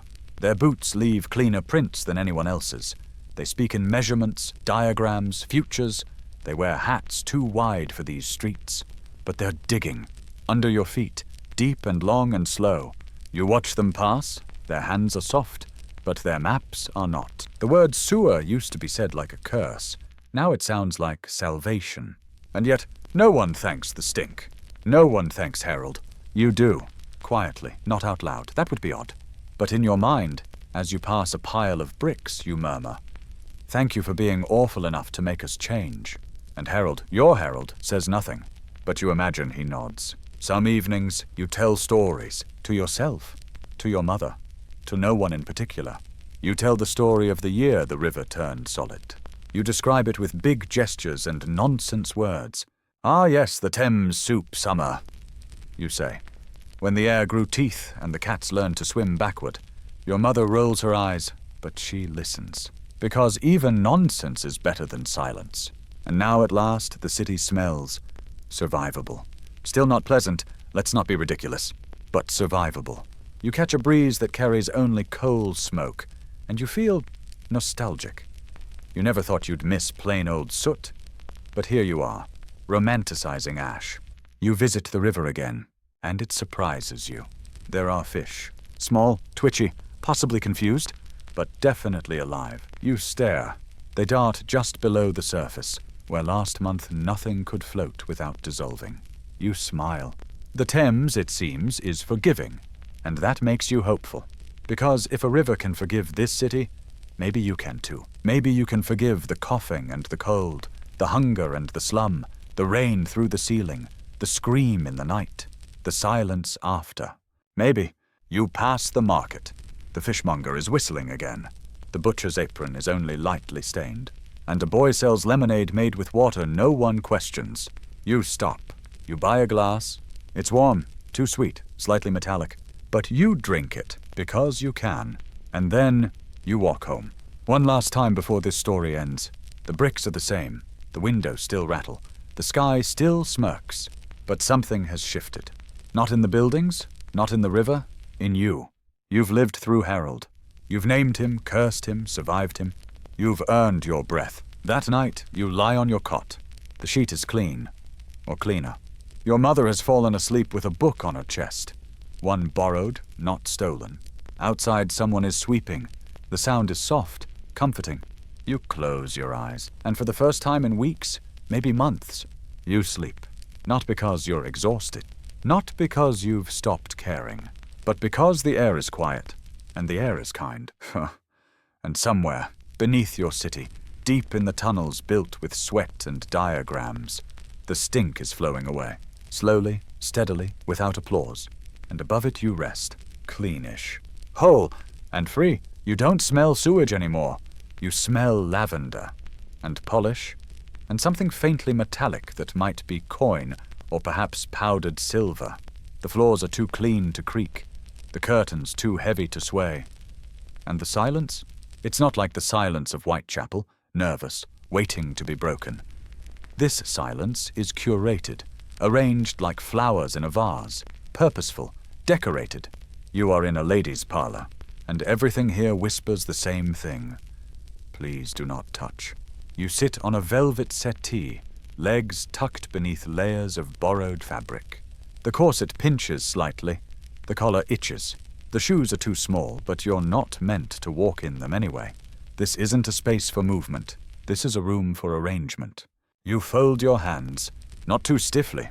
No need to look like you're guarding a secret, but not too loosely either. A lady's hands must always appear to be doing nothing, but doing it gracefully. Across from you, a woman sips tea. Not drinks, sips. Drinking is for survival, sipping is for performance. She's dressed in pale blue silk, the kind of fabric that whispers instead of rustles. You wonder how many people had to go hungry to buy that silk. She wonders what your name is, but doesn't ask. In this room, questions are indirect. Curiosity wears gloves. Someone coughs, politely. Another woman says, "I heard the Countess's niece is back from Paris." Another replies, "Oh dear, again?" Everyone laughs, gently.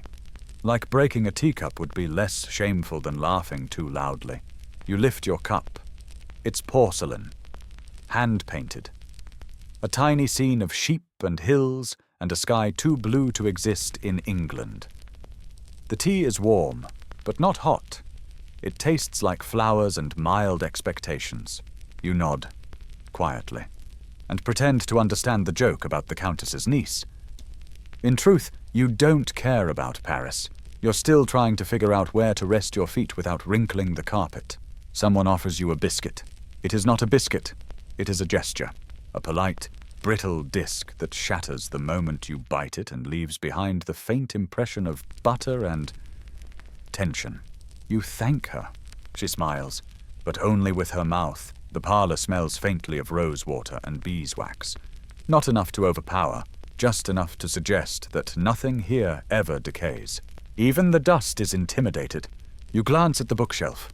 Spines arranged by size. Not content, not for reading, for presence. One volume is opened slightly.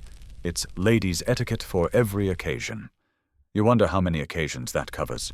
You wonder what book she reads when no one's watching. If anyone here reads at all. A clock chimes, not loudly. It doesn't announce the hour. It suggests it. 12. Time for light scandal. Someone leans in and whispers, "I heard Mrs. Everleigh receives male visitors after Vespers." Everyone gasps, politely. You raise an eyebrow. That's allowed. Just the one. You remember Whitechapel, where gossip was currency and scandal was shouted through broken windows. Here it's more like embroidery. Delicate, deliberate, easy to unravel. The conversation turns to embroidery, then to luncheon menus, then to what the Queen was wearing last Thursday. You sip again. The tea is now lukewarm, and the biscuits have become philosophical. You notice the painting above the mantel, a woman reclining, pale, distant, bored. You realize she's not looking at the viewer. She's looking at the window, and you understand. Because even here, among cushions and compliments, there is a kind of hunger, not for food, but for meaning. Everything is comfortable, but nothing is soft. You shift your weight. The corset does not approve. You imagine explaining this room to someone from the future. You'd say, it's like a salon, but without the honesty. Or it's like a spa, but you're not allowed to relax. Or perhaps it's a place where women are allowed to speak, so long as they say nothing too important. They might nod. They might ask about the tea. You might lie and say it was delicious. Eventually the conversation slows. The women lean back slightly. A maid enters with a tray. More tea, fresh cups, tiny slices of something pink and unnecessarily named. Someone says, "I do hope the rain holds." Another replies, "If not, we'll just call it melancholy and enjoy the poetry." You don't know if that's a joke, but you smile anyway. You notice your breathing has changed. Slower, shallower, not from panic, but from containment. You're not scared. You're simply packaged, like everything in this room. A woman asks you, finally, where you're from. You answer gently, "London." She nods. She does not ask which part. That's polite and cruel. The clock chimes again. 3. Time to prepare for departure. The women begin to collect themselves, which is different from leaving. First the gloves, then the fans, then the expressions. You rise, you curtsy. You thank your hostess for the tea, the company, the immaculate restraint. She smiles, again only with her mouth, and you step outside, into air that smells like nothing. Not filth, not roses, just air. And you think, so this is what privilege smells like? Not sweetness. Absence, no urgency, no soot, no herald. Just polished silence and the freedom to breathe without gratitude. You walk away slowly, because nothing here is ever hurried, and as you round the corner, you exhale. Finally, the corset relaxes, your ribs expand, and beneath the perfume and posture, you feel yourself again, a little poorer, a little wiser, and ready for the fog. You leave the parlor, but the parlor doesn't quite leave you. There's a weight in your spine now, not heavy, but deliberate, like posture has become part of your bones. Your breath stays shallow, as if your ribs have memorized the corset. You find yourself curtsying slightly when passing someone on the street. You don't mean to. It just happens, like a reflex, like a hangover, but for manners. You walk through streets that grow louder with every step away from lace, away from rose water, toward coal and sweat and honest noise. And yet you feel the ghost of the parlor clinging to your sleeves, not in scent, but in silence.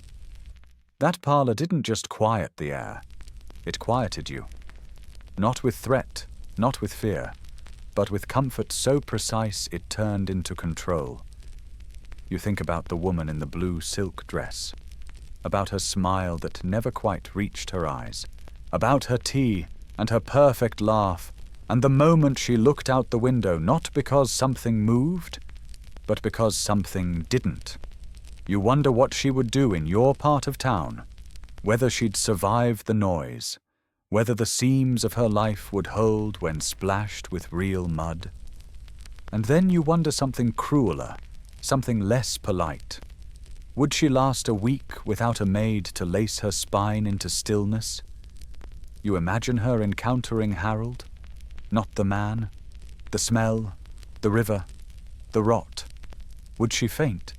Or would she, like you, get used to it, shrug into it, adapt? Maybe she'd sit in her parlor and light 5 lavender candles instead. Maybe she already does. Maybe her Harold is not sewage, but silence, so thick and so constant that she cannot breathe without consulting etiquette. You keep walking. The streets grow uneven. You step in a puddle. You feel it soak through your shoe, and you smile. Not because wet socks are pleasant, but because they are honest. They do not pretend to be anything else. They do not sip. They soak. You wonder if the ladies in the parlor have ever had cold toes, or if that's considered a moral failing. You turn a corner and pass a boy selling paper flowers. He hands you one without asking. You give him a coin without checking if it's enough. The flower smells faintly of glue and ink and effort. You hold it like it's fragile, even though it isn't. You think about placing it on the settee, watching it confuse the entire room. You imagine the hostess saying, "How quaint," while hiding her horror. You imagine the flower becoming a scandal, a conversation, a metaphor. You keep walking. The scent of coal smoke creeps back into your hair, and for once, you welcome it. It smells like work, like kitchens, like heat earned, not delivered on a silver tray. You pass a laundry line. Sheets flutter above your head, stained but clean. You look up and see sky between them, grey, heavy, honest sky. You exhale, and for the first time all day, the air fills your lungs without asking for permission. You sit on a stoop, legs stretched, spine soft. You unlace your shoes. You roll your shoulders. You let the etiquette fall off you like autumn leaves. You remember your own voice. Not the one that said, "Yes, thank you, quite so," but the one that curses when the pot boils over, the one that laughs with your belly, the one that sings badly and loud. You sing now, just a little, just for yourself, just enough to remind the world that you are not wallpaper. And the parlor?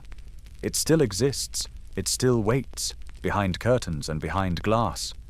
But you are out here, in the open, breathing soot, smelling puddles, wearing air like a freedom you've re-earned. The flower wilts slightly in your hand. You don't mind. You never trusted anything that didn't wilt. And as the wind picks up, carrying scents less floral, more real, you realize you've left the parlor behind. Not just the room, but the need to belong in it. You do not belong in stillness. You belong in motion, in walking, in laughing, in being a little too loud, a little too messy. You belong in the part of history where people smelled like life, not linen. And though the parlor may welcome you again one day, you will know better. You will sip their tea, admire their silence, and smile with your eyes. Because you'll remember the soot, the puddle, the paper flower, and the day you didn't need a corset to hold yourself together. You return to the parlor the next week, and this time you bring less of yourself. Just a bit less. Enough to fit better into the chair. Enough to make your laugh thinner. Your thoughts quieter. You cross the threshold, and something inside you folds, like a letter no one was meant to read. The air inside is just as still. The same amber light through gauze curtains. The same doilies tucked under everything as if they're afraid of leaving a mark. You sit exactly where you did last time. It's expected. Your teacup is porcelain again, decorated with faint violets this time, and you wonder if there's a hidden code. Rose motif for melancholy, violets for politeness, peonies for passive aggression. Today's conversation is about gloves. Who wore them? Who forgot them? Who dared to arrive with bare wrists, as if wrists were indecent unless shielded by ivory buttons and starch? Someone coughs delicately. Someone else says, "Oh dear." And suddenly you realize, this room is not about tea, not about conversation. It's about choreography, about unspoken steps repeated so often they become religion. The parlor is a church, and propriety is its god. You look at the woman across from you. Her hair is perfect, her posture divine, her smile barely legal. She folds her hands on her lap like they're hosting a secret. And you wonder, not for the first time, what she'd say if the walls melted and no one was watching. Would she talk about pain, desire, or would she simply scream until the wallpaper surrendered? You sip, not because you're thirsty, but because that's what you do in the pause between subjects. The tea tastes like expectation. You imagine explaining this room to someone from the year 2025. You'd say, imagine a place where women sit for hours, and no one mentions how tired they are. Imagine a room where silence isn't absence, but armor. You'd tell them the cushions are soft, but the judgment's sharper than any courtroom. That here, boredom is considered dignity, and the highest compliment you can receive is a gentle nod and no follow-up question. You imagine showing them your corset, your gloves, your forced smile. They'd ask, why do it? Why submit? And you'd smile, not the polite kind, but the honest, exhausted kind. And you'd say, because this is how power smells when it's powdered with rosewater. Because even prisons can be upholstered. You hear laughter now. Thin, bird-like. Someone has made a joke about a man's cravat being slightly too modern. Scandalous. You nod along, though you don't care. You're thinking about the laundress you passed this morning. Hair wild, sleeves wet, humming something profane under her breath. Her laughter was rounder, ruder, real. You wonder what she'd think of this room, whether she'd curtsy or curse, whether she'd be impressed or simply bored to death. You stare at the ceiling. Even it looks polite. The chandelier has 14 crystals, not 15. You counted. You wonder if the missing one was removed on purpose. Perhaps it was too dazzling. Perhaps it told the truth. The conversation shifts to wallpaper. Then table legs. Then a scandal about a cousin who rode a bicycle. Yes, a bicycle, through Hyde Park unescorted. A woman fans herself and says, "Modernity is creeping in, like soot under the door." You smile, because you know soot. You've lived with it, slept under it, coughed it into your soup, and honestly, you'd take soot over silence any day. At least soot doesn't pretend to be divine. You excuse yourself to the powder room. The hallway smells like lilac and anxiety. You stare into a gilt-framed mirror and see your own face wearing someone else's expression. You adjust your bodice, tug at your gloves, and whisper something your mother once said. The fancier the room, the lonelier the women. You believe it now. Not out of bitterness, but out of observation. You return to the parlor. The ladies are discussing embroidery. You nod, add a vague comment about French knots, and receive 3 approving smiles. Victory. Later, someone plays the pianoforte. Badly. But no one says so. The room hums with orchestrated tolerance. You sit through it, measure your breath, and think about how silence is often heavier than noise. You leave the parlor just before dusk. The sky outside is too wide, too loud. A horse cart rumbles past. A boy shouts. A woman laughs into her sleeve. You breathe deep. For the first time in hours, your lungs stretch without apology. And you think, maybe someday someone will write about this parlor. Maybe they'll call it elegant, cultured, refined. But maybe, just maybe, someone will also whisper the truth, that it was a room where women disappeared without ever leaving their chairs, that it was not silk and etiquette and roses, it was a cage made of compliments, and that once, on a Thursday in May, someone like you walked out and never looked back. You don't own a cloak. You used to pretend your shawl was one, wrapping it twice over and letting the ends drag like royalty. But the wind always knew better. It found its way through every thread, every patch, every hole you tried to forget. The wind was clever like that, unimpressed by imagination. Winter arrived slowly this year, not with snow, not with grand storms, but with a kind of quiet refusal. First the mud froze, then the air thinned, then the light disappeared from afternoon like a stolen coin. The animals grew louder before they grew quiet. Then everything did. Agnes noticed before anyone else. Her knees ached sooner. Her breath became visible before the others. She didn't complain. Agnes never complained.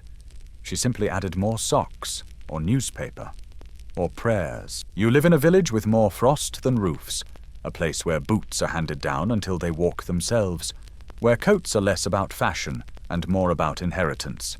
You know this, because the baker's boy still wears his father's coat, sleeves rolled twice, elbows shiny with memory.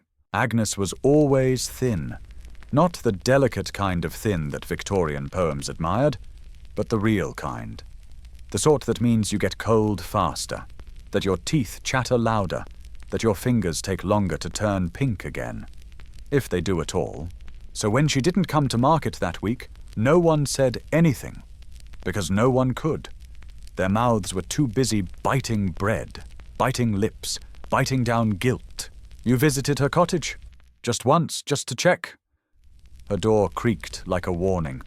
Inside it smelled like onions and wool, and hope stretched too far. Agnes was in bed. awake, but barely. You didn't ask questions, you just sat. You said it was warmer together. That was mostly a lie. The cloak came later. It began with a conversation near the well. Not dramatic, not noble. Just a quiet sentence. She needs something. Then a nod. Then a ripple. A child offered the lining from a worn skirt. A shepherd offered 2 tufts of unwashed fleece. Someone found a strip of navy wool that used to be a curtain. The widow who never spoke offered buttons. No one asked where they came from. No one cared. You stitched it all in the evenings, by candlelight, on your knees, using thread that once tied sacks. It didn't match. It didn't matter. What mattered was warmth, not symmetry. The cloak was ugly, glorious and ugly, like all honest things. It hung wrong, smelled faintly of sheep, but it was thick and heavy and stubborn. You brought it to Agnes before sunrise. She was sitting up, barely. Her eyes had that kind of watery disbelief people get when they're too tired to hope. You didn't say, "This is for you." You just placed it around her shoulders. She flinched, then sighed, then wept without sound, and for a moment the cottage felt warmer. Not because the fire was burning brighter, but because someone noticed. You didn't stay. You left her with the morning. Word spread, but no one claimed credit. The cloak belonged to the village now, as did the act, as did the warmth. Agnes wore it like armor, or like memory. You saw her 2 days later, walking to the well, slowly, steadily. The cloak trailed behind her like a shadow stitched with care. Children stopped her, touched the fabric, laughed at the patches. She laughed too. Not politely, but loudly, like someone who remembered her lungs. That winter was long. Firewood turned stingy. Soup turned into apology. Fingers cracked. But Agnes did not disappear. And neither did the cloak. It appeared where it was needed.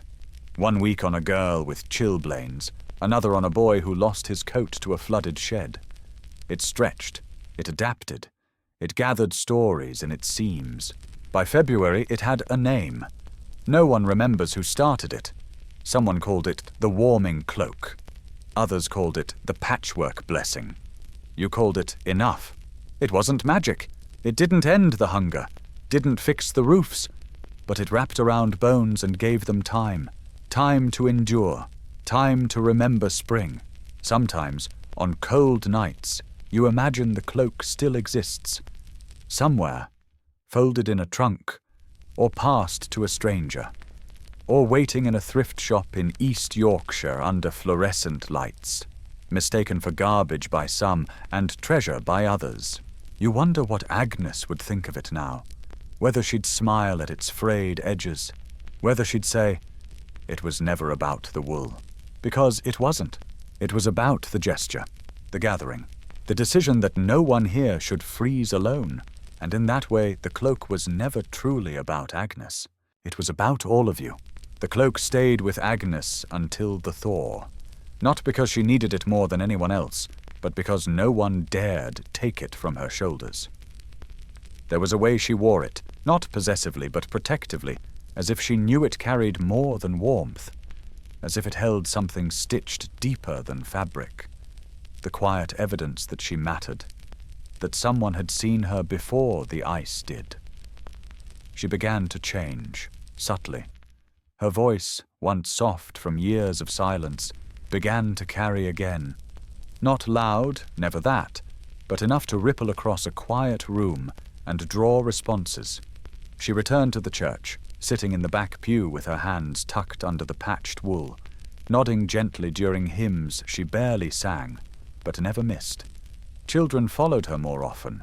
They asked for stories. She told them about apples and horses and summers that lasted longer than they should have. And they listened, not just out of politeness, but out of hunger. Not for food, but for steadiness, but for the kind of steadiness only a person who has survived many winters can offer. Sometimes she let them borrow the cloak. Not overnight, just for moments, when a little one was cold, or lonely, or simply needed to be reminded that comfort could exist.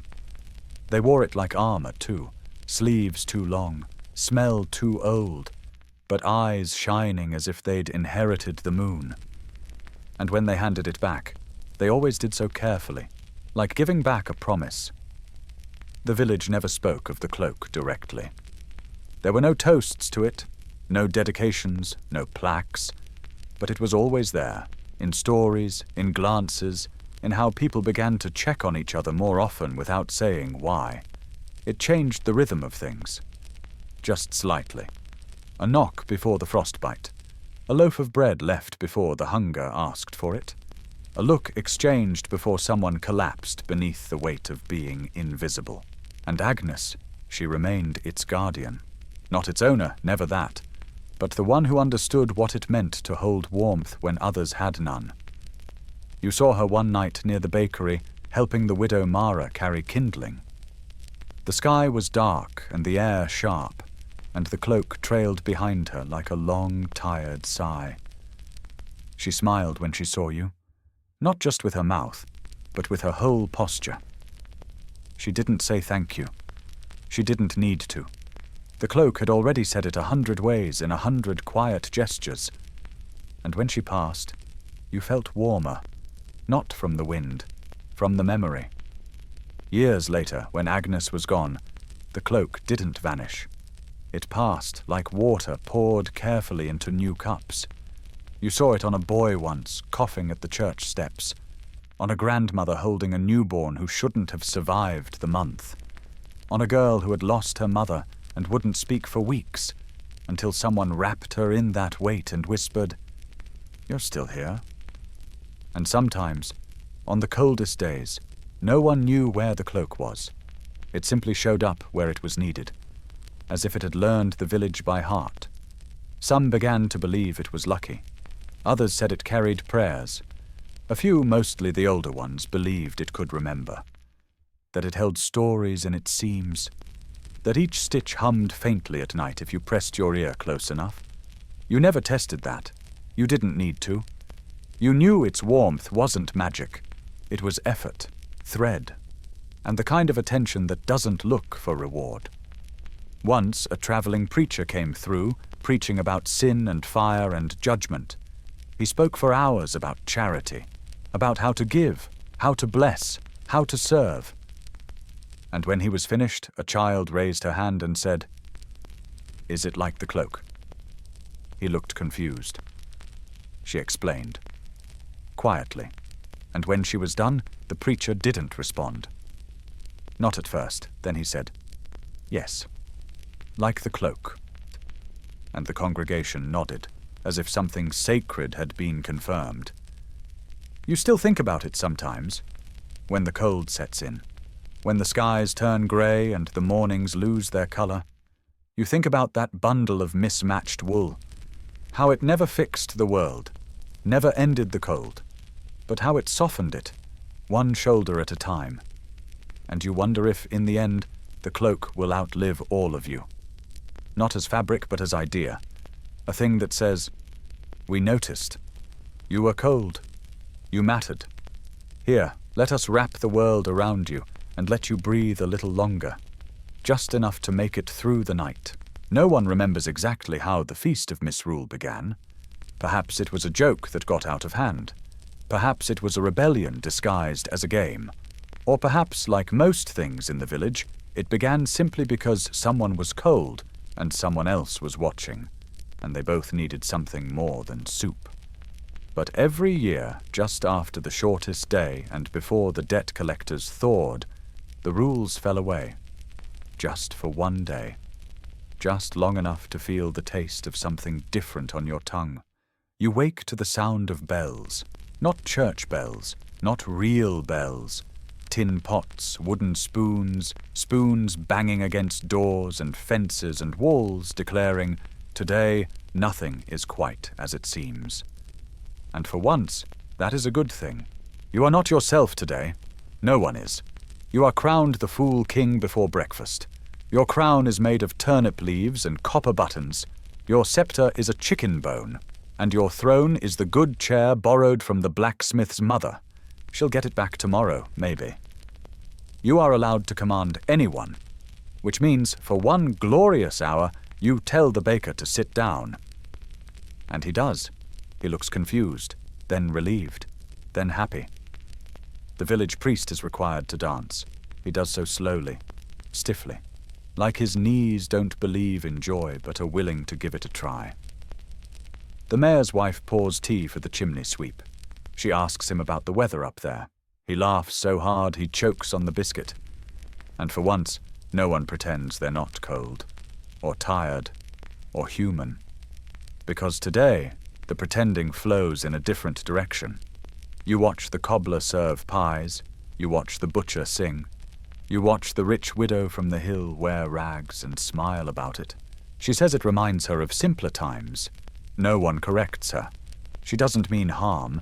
She just doesn't know that for some of you, simpler means sharing one coat between 3 bodies. The children run free with soot on their cheeks and boots that don't match. They yell nonsense and it sounds like music. Someone has dressed the village goat in a scarf. Someone else put a potato in the donation box labeled "To the Nobility." Everyone claps. No one apologizes. This is not a day for apologies. This is a day for reversal, for invention, for false beards and real laughter, for soup served in the nicest bowls, even if the soup is still thin. It tastes better when the landlord ladles it. You are still cold, still hungry, still wearing socks that barely qualify as socks. But something in you warms. Because even in this absurdity, maybe especially in it, there's honesty, there's freedom, even when wrapped in parody, and you begin to understand why the feast survives. It is not rebellion, not quite, but it is a rehearsal for something kinder. A day when you pretend the world is upside down, just to remember how it feels when it's not crushing you. You don't trust it, of course. Not fully. The memory of debt does not vanish in a mask. The frost does not melt beneath laughter alone. And tomorrow the blacksmith will be the blacksmith again. The baker will be back behind his oven. And you will scrub floors, not command them. But that is tomorrow. And this is now. So you eat the stale pie, you drink the weak cider, you wear the paper crown, and you let yourself believe, even if only in muscle memory, that you are more than your rations, that you are worthy of absurdity, that joy, no matter how temporary, is a skill worth remembering, that even in the darkest season, there are still days when the sun doesn't rise, but the laughter does. It always starts on a Monday, not a grand one, not a parade sort of Monday, a cold one, a grey one, a Monday that pretends to be any other until you look closer, and you realize it's Plough Monday, the first one after 12th night, the day the fields call you back. You never asked for the invitation, but it arrives anyway, in the form of a low wind, a dull ache in your back, and the sudden awareness that the laughter of misrule has been folded up and packed away, like the costumes and crumbs from a celebration that no one could really afford, but everyone needed anyway. Your boots don't fit right after weeks indoors, or maybe your feet have changed. Maybe they've softened, forgotten. You lace them anyway. They creak, you creak, and together you step outside. The field is not ready. But it never is. It stares back at you like a tired dog. Muddy, quiet, waiting to be told what to do. The plough waits too, leaning where you left it, rust curling around its edges like frostbite. You run your fingers along its wooden handle and wonder, briefly, if it remembers the last season. The blisters, the groaning soil, the way you cursed it like it was alive, then thanked it anyway when the barley sprouted. You are not alone. Others gather. No one says much. Talking feels like a luxury best saved for later.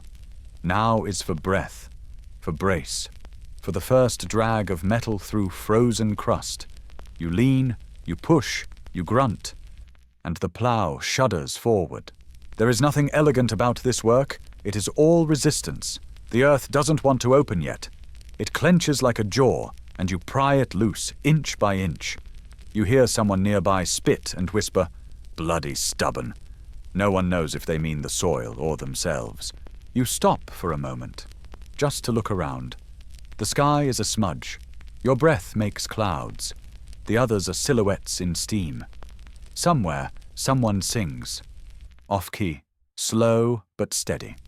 It's not a song of joy. It's a song of rhythm, of movement. The kind you hum just to keep your muscles company. You return to the plow. You return to the weight. This is not hope exactly, but it's a cousin to it. A duller version. One that knows the past and still bothers to try. You think of your father's hands, how they cracked every winter, how he never wore gloves, said gloves made a man forget the shape of his tools. You never agreed. But today, as the wood bites into your palms and the cold slips under your nails, you understand. The land does not want your protection. It wants your presence. You pass the same stone 3 times. It hasn't moved. Neither have you, not really. The rows aren't straight, the furrows aren't clean, but they are real. And that is enough. By midday, your arms are mush, your legs steam. Someone hands you bread with more air than flour. It tastes like dust and salvation. You chew slowly. You listen to the wind. You imagine the seeds you'll drop here in weeks to come. The way they'll sit in these crooked rows, the way they'll wait, just like you, for warmth, for rain, for time. No one applauds. There are no crowds, no feast. But as the day tilts toward afternoon, something shifts. A rhythm takes hold. The plows move like tired dancers. The fields begin to remember their role. And in the middle of it all, you are neither king nor fool, but something simpler, something older, a body between seasons, a will between mud and sky. You know the barley might not sprout, the frost might return, the landlord might take half, the rats more. But you also know this: nothing grows unless you begin. And Plough Monday is not about guarantees. It is about permission to try again. To believe, however foolishly, that the ground will keep your secrets and maybe, just maybe, return something green in spring. Spring doesn't arrive like they say it does in poems. It doesn't burst through clouds or dance across meadows. Not here, not for you. Here, spring oozes. It slides under doors. It clings to boots. It waits until your shoulders are sore from waiting. And then, without ceremony, it becomes mud. That's the first sign. Not blossoms, not birdsong, just mud. Thick, reluctant, unapologetically brown. You wake one morning and find your path has vanished. The road to the fields is no longer a road, but a question, one that squelches when stepped on. Your boots sink. Your hope does too, just a little. But you keep walking. Because this, after all, is what you've waited for. The earth has softened. Not kindly, not generously, but enough. Enough for seeds, enough for calloused hands and bent backs, and 100 tiny prayers buried under thumbprints. You kneel, the mud laughs, it swallows your knees and keeps going. And still, you plant. One seed, then another. You do not ask for guarantees. You barely ask for rain. Just time. Just a fair fight. It's not beautiful. Your hands look like ruins. Your apron is a battlefield. Your sleeves stiffen by midday with wet clay and cold air. But this is the work. Not of farmers, but of believers. And you are both. The village becomes quieter in spring. Not from rest, but from labor. The laughter of misrule is long gone, packed behind winter's door. And now every sound is effort. Shovels, hoes, breaths caught between motion and silence. Children still play, but mostly in puddles. Their games are more about splashing than pretending. Even they know the difference between fantasy and survival now. Agnes passes you once, wrapped in her now famous cloak. It's been patched again, this time with something red and defiant. She nods. Doesn't stop. The old woman's found a rhythm. You're glad. You hope to find yours. One morning, a green shoot breaks the surface. It's crooked, pale, unsure. You don't touch it. Just look. For a long time. It doesn't notice you, it just exists. And that, somehow, is enough to make your chest tighten. You whisper thank you to no one in particular. That same evening, someone complains about the mud. Loudly, comedically.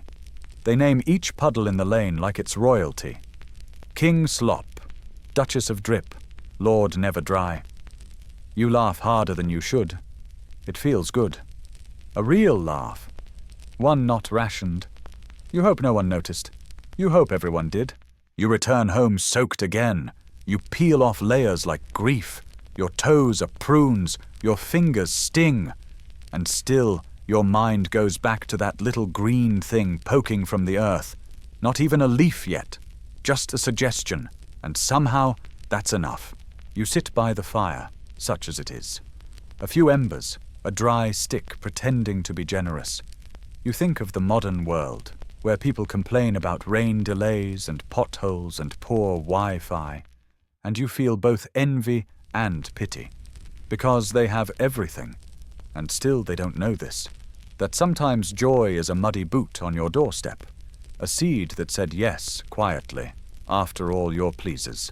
Later that week, the mud takes your bucket, just swallows it. You curse, you dig, you lose a shoe in the process. You recover the bucket, but not your patience. You go home barefoot, blistered and furious. But the next morning, you see your reflection in a puddle. Wild-haired, bleary-eyed, mud from chin to collarbone. And you laugh again. Because who needs dignity when you've got determination? Spring here is not Instagrammable. There are no daffodils in neat rows, no manicured lawns, just slush, and sweat, and seeds. And if you're lucky, if the sun remembers where you live, then by late May there may even be food. But that's later. For now there is mud, and your belief in mud. It's enough. Summer arrives not like a reward, but like a test. It does not ask if you're ready. It simply presses its weight upon your shoulders, like an overfed cat that's decided your back is its throne. The sun is not golden. It is white, blinding, unforgiving. The air does not shimmer with beauty. It hovers, it traps, it chokes. You are in the fields by dawn, not because you're virtuous, but because heat waits for no one. You swing your scythe while the air is still cool enough to pretend to be kind. The barley waves like it's mocking you. Look how lovely I am. It whispers, shame about your spine. Sweat finds places you forgot existed. It collects behind knees, under eyebrows, between regrets.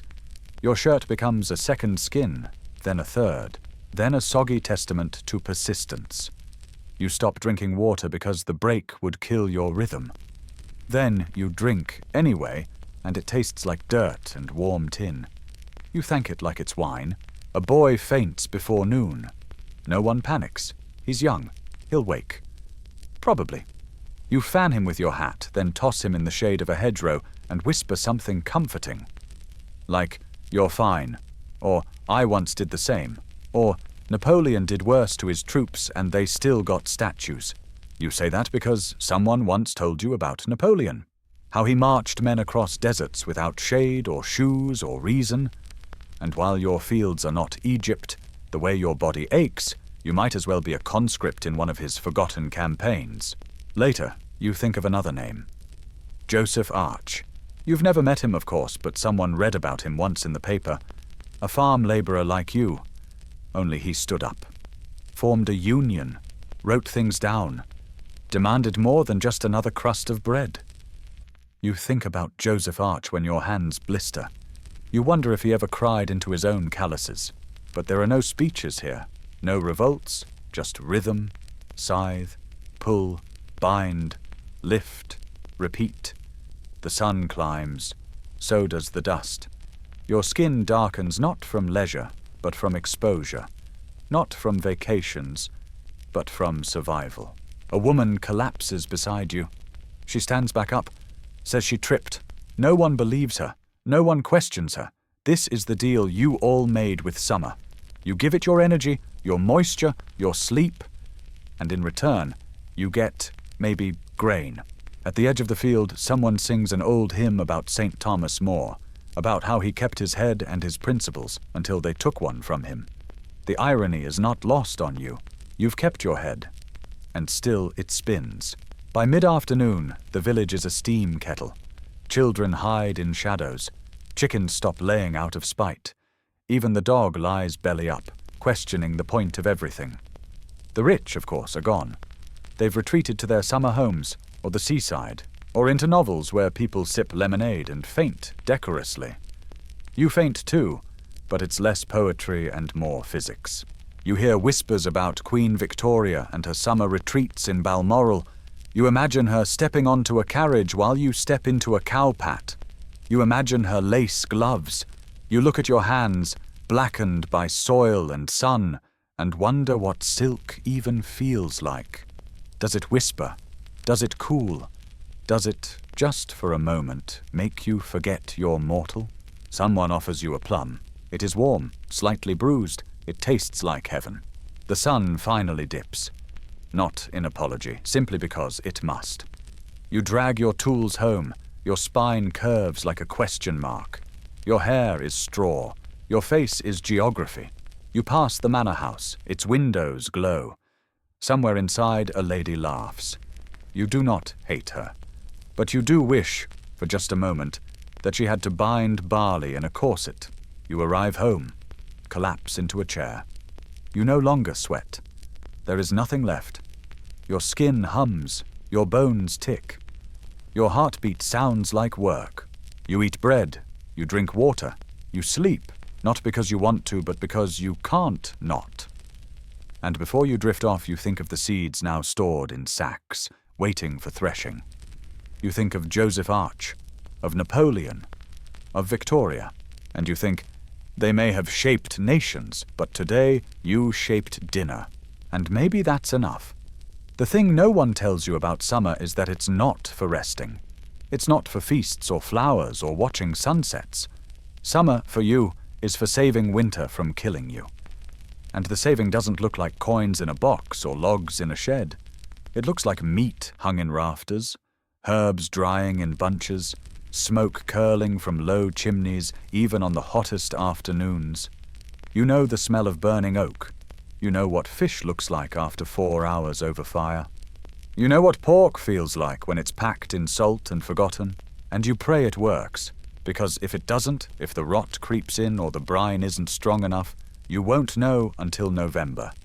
And by then, it'll be too late. Today, the smokehouse is hotter than the sun. You crouch low, eyes stinging, nose full of ash and hope. The fish dangle like grey flags, dripping their last wetness into the fire pit.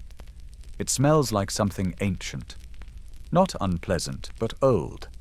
Like something people have been doing long before kings were invented. Someone jokes that the smoke keeps the ghosts away. You smirk. It also keeps the rats confused. And maybe, if you're lucky, keeps your children fed come January. Beside you, old Hamnet packs salt into a wooden barrel with the seriousness of a priest. He talks little. He's lost food to mold before. He doesn't plan on repeating the experience. You respect him for that. Not for his silence, but for his vigilance, for knowing the stakes. You remember a story, told by your aunt once long ago, about Samuel Pepys, who, during the Great Fire of London, buried his cheese and wine in the garden to keep them safe. You laughed then. You thought it absurd. Now you nod in understanding. When scarcity is real, food becomes sacred. Cheese becomes treasure. You too would bury butter if you had any. Children help today. They fan the smoke. They tie strings. They fetch rosemary, thyme, whatever hasn't yet bolted in the heat. Their hands are sticky with brine. Their eyes smart.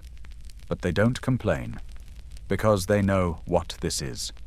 Not a chore, a ritual. The art of not starving. You see someone trying to dry nettles. For tea, they say. For when the cold comes and there's nothing left but hot water and memories, you approve. It's bitter. but so is survival. By evening, your shirt is stiff with sweat and smoke. Your fingernails are black. Your throat tastes like fire.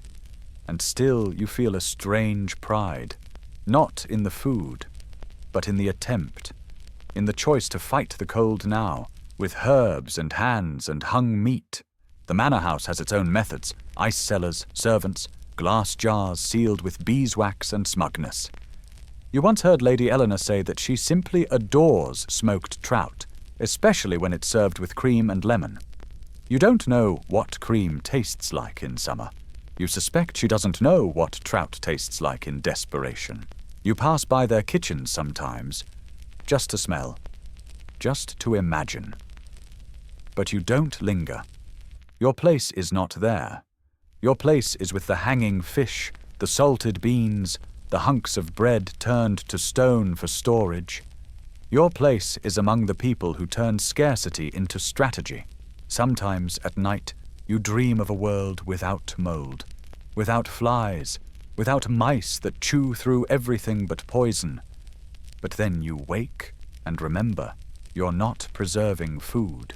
You're preserving chances. For breakfast in February, for stew in snow, for the dignity of saying, we still have something. You check the drying rack before bed. One fish is missing. You sigh. You hope it's the cat. You hope it's not the neighbor boy again. You don't blame him either way. Hunger makes all of us thieves, sooner or later. You lie down. Your pillow smells like smoke. Your hair like bacon. You don't care. Because tomorrow you'll stoke the fire again. You'll salt the beans. You'll whisper to the jars. And when the first frost comes, maybe, just maybe, you'll open one and taste July. It is said that summer is the season of love, that when the flowers bloom, so do hearts. That sunlight makes everything warmer, including intentions. But you've never trusted poetry. And around here, love doesn't bloom. It's arranged, negotiated, packed between two hay bales and sealed with a nod and a borrowed ring. Still, summer is the season of weddings. Not because people are romantic, but because the grain stores are at their peak and the roads are dry enough for guests to walk from other villages. Because if you're going to promise someone forever, you might as well do it on a day when there's at least enough soup to serve. You are invited to one such wedding today. Not because you're special, but because the entire village is invited. That's the rule. If the whole village doesn't show up, the couple is cursed. Or at least that's what Agnes says. And no one dares test her folklore. The bride is 18, the groom is 20. They look like they've both just finished harvesting turnips. Because they have. There is no lace, no veil, just a dress let down from an older sister and a tunic that used to belong to someone who died quietly and without fuss. The bouquet is herbs, practical ones, thyme for courage, dill for digestion, rosemary to keep away lice. They smile. Not like people in paintings, but like people who know how rare a full stomach is. You smile back. You even manage to brush the mud from your knees. Today is a celebration, after all. The feast is modest. A stew with more water than meat. Bread that cracks like roof tiles. Ale so thin you suspect it's mostly memory. But there's salt. There are onions. And someone stole a handful of berries from the manor garden, which are now passed around like precious stones. People dance, not gracefully but earnestly. Old shoes stomp, young feet trip. A fiddle wails in the corner like it's being paid in bruises. You sway. You don't have to enjoy it.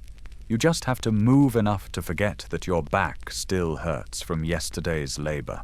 Someone mentions Margaret Beaufort, how she was married at 12, gave birth at 13, and still found a way to wield power through her son. You wonder what Margaret's wedding feast looked like. Probably richer, definitely safer.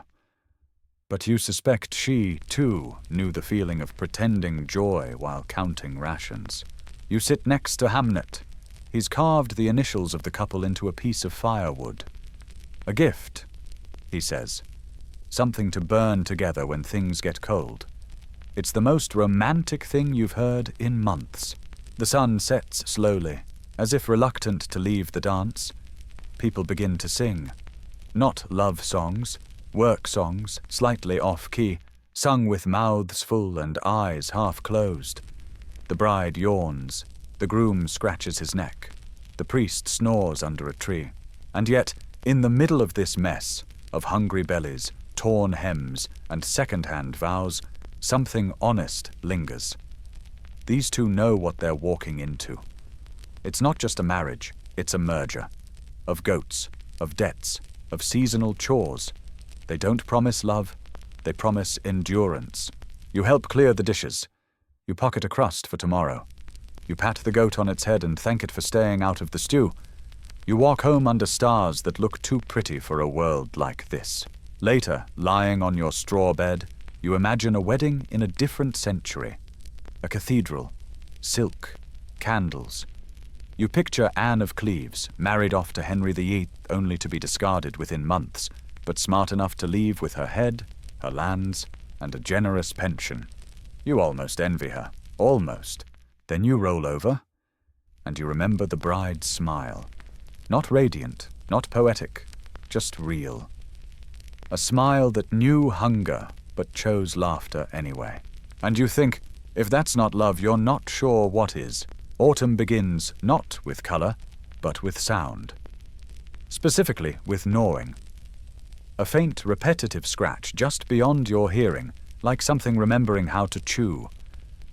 The leaves haven't yet turned. The air hasn't cooled. But you know. You always know. The rats are back. They return every year, as faithful as the harvest moon. You never see them at first. Just their aftermath, holes in sacks, trails in ash, teeth marks in what was once your future dinner. You've tried traps, you've tried poison, you've tried cats. But cats are like minor nobility, beautiful, useless, and far too interested in napping. So you wake at night, you sit by the sacks, you listen, and sometimes, when the silence is too silent, you know they're near. Planning, practicing, preparing. But this year, it's not just rats. Food is tighter than usual. The rains came too late, and the beans came too few. You've seen people looking at your turnip patch with a little too much interest. You've seen children hang back as if waiting for you to turn away. And the miller, who never smiles, has started smiling too much, as if he knows something you don't. Then it happens. You wake one morning, and the smokehouse smells wrong. Not fire, not salt, just absence. 2 strings hang empty. The pork is gone. You stare at the space where meat once was. You don't cry, you don't scream, you just sit. And you think, was it rats or was it people? And the truth is, you don't know which is worse. You think of Dick Turpin, the infamous highwayman, romanticized by some as a daring rogue. You remember the stories, the dashing coat, the moonlight rides. But no one mentions the people he stole from, the food he took, the winter dinners that never happened because someone needed to look gallant on a stolen horse. You don't care for gallant, you care for soup. You visit your neighbor, casually. You mention the missing meat. They feign shock, too much shock.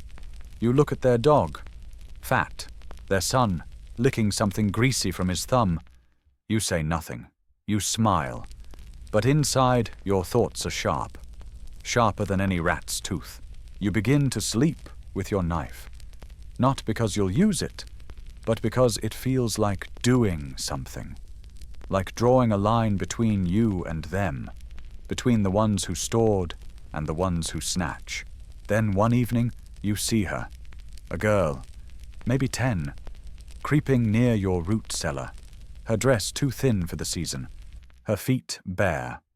She's not looking to hurt. She's looking to eat. You watch her reach for the latch. You clear your throat. She jumps. She doesn't run. She just stands there, blinking at you, not pleading, just waiting. You walk toward her. You kneel. You give her a carrot. Small, knobby, barely worth the trouble. She takes it. She nods. She disappears. You say nothing to anyone.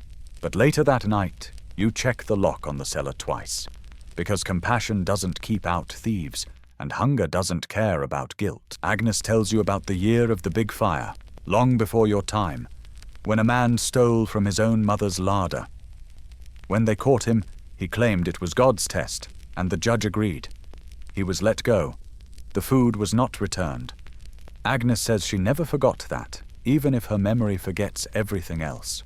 You sweep the floor now. You tap the walls.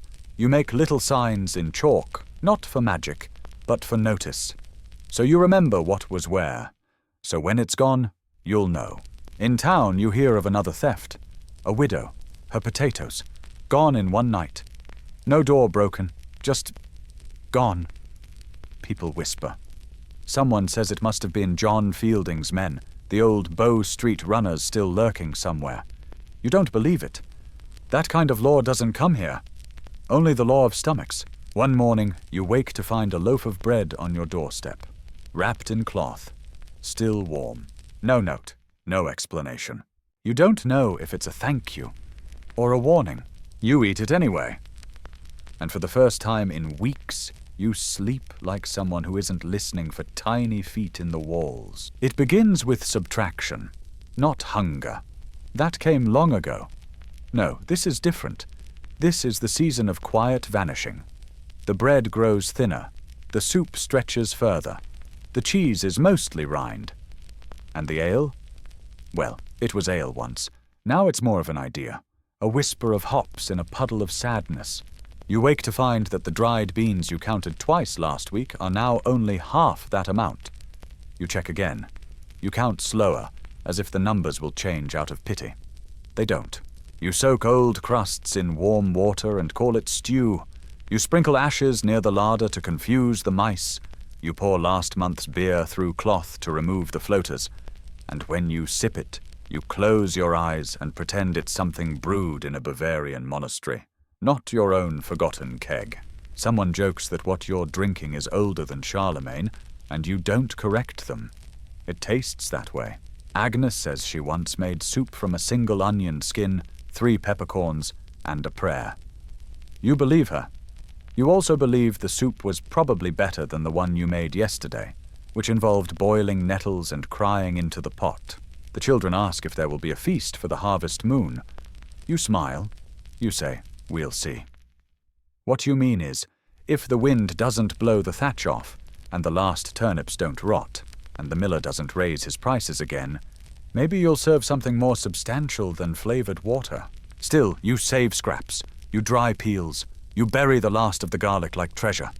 You remember how Queen Elizabeth I once traveled with a chest of her favorite spices, cloves, cinnamon, nutmeg. You laugh. You have salt. And that's if no one borrowed it without asking. The manor throws a banquet, of course. They always do before the first frost. They say it's tradition. You catch a glimpse of the preparations as you pass. Barrels of ale, smoked game birds, pies with actual meat in them. A girl your age is stringing cranberries into garlands. You wonder how long it's been since she washed her own clothes. You turn away. You adjust your shawl. You hum an old tune about St. Cuthbert, the patron saint of forgotten things. You decide he's also the saint of soup bones. By week's end, you trade half a wheel of dried cheese for a single onion and a promise. You stew the onion with old barley. You serve it with flatbread made from the bottom of the flour sack. It's chewy. It resists chewing. But it fills the space where hunger lives, if only briefly. The nights grow sharper. Your breath fogs inside the house. You begin closing the shutters before dark, not to keep the cold out, but to keep despair in. You find yourself thinking of Mary Anning, the girl who dug fossils on the beach and sold them for pennies. You wonder if she ever found a dinosaur bone and imagined it was a drumstick. If she ever sat by the sea and dreamed of soup that didn't come from leftovers and lies. One morning, you discover the last bit of dried meat tucked behind a jar. It's hard. It smells faintly of smoke and mostly of victory. You don't eat it. Not yet. You just hold it. It feels like a secret. Someone brings news. The miller's wife has fallen ill. Some say it's just the cold. Others say she ate something too old. You nod. You say nothing. But when you get home, you sniff every jar in your pantry twice. By now your dinner is a ritual. You line up the pot. You boil water. You add things slowly. You stir clockwise. You sit quietly. You let the steam warm your face and the hope warm your ribs. The soup tonight tastes better. Not because it is, but because it means you made it one more day. And when you sleep, you dream of a kitchen that never runs out, of bread that's always soft, of ale that sparkles, and of soup, real soup, thick and savory, with bits you can chew and flavors that linger.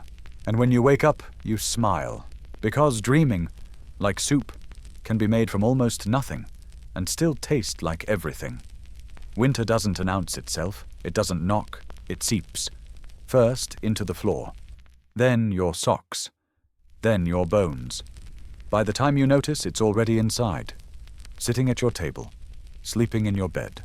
You used to think winter arrived with snow. Now you know better. It begins when the fire doesn't quite warm the room anymore, when you hold your hands to it and feel nothing, just light. No heat. The woodpile is low. The last good logs were burned a week ago. Now it's twigs, stalks, bits of furniture that no one loved enough to keep. You broke a chair yesterday, not by accident, not in anger, on purpose, because its leg was straighter than any stick you could find outside. You've stopped calling it fire. Now it's just flame. Small, nervous, needy. You whisper to it like a child. You beg it to last until morning. Sometimes it does. You remember last year, the coldest night, when old Marta froze in her sleep. They said she looked peaceful. You've always wondered how anyone knows that. You imagine her with stiff fingers, curled like question marks. Her mouth frozen open in a final exhale. You check your own breath now, just to be sure. In the village, no one talks much anymore. Words cost warmth. Instead, people nod, exchange glances, hand over bundles wrapped in burlap and thin twine. Food? Fire starter? Hope? No one asks. You see Agnes only once this week. She no longer walks, she shuffles, wrapped in wool, rags, and silence. She nods. You nod back. There's nothing left to say between people who've both run out of kindling. At night, the rats are quiet. Even they know better than to waste energy. You hear one near the hearth. You don't chase it. You simply ask if it brought anything warm. You think of Robert Falcon Scott, frozen in the Antarctic, notebook in hand. You remember his final words, "I do not regret this journey." You wonder if you'll feel the same someday. Right now, you just regret not saving that apple core from September. Your clothes no longer feel like clothes, just barriers, ineffective ones. Your skin itches, not from dirt, from dryness.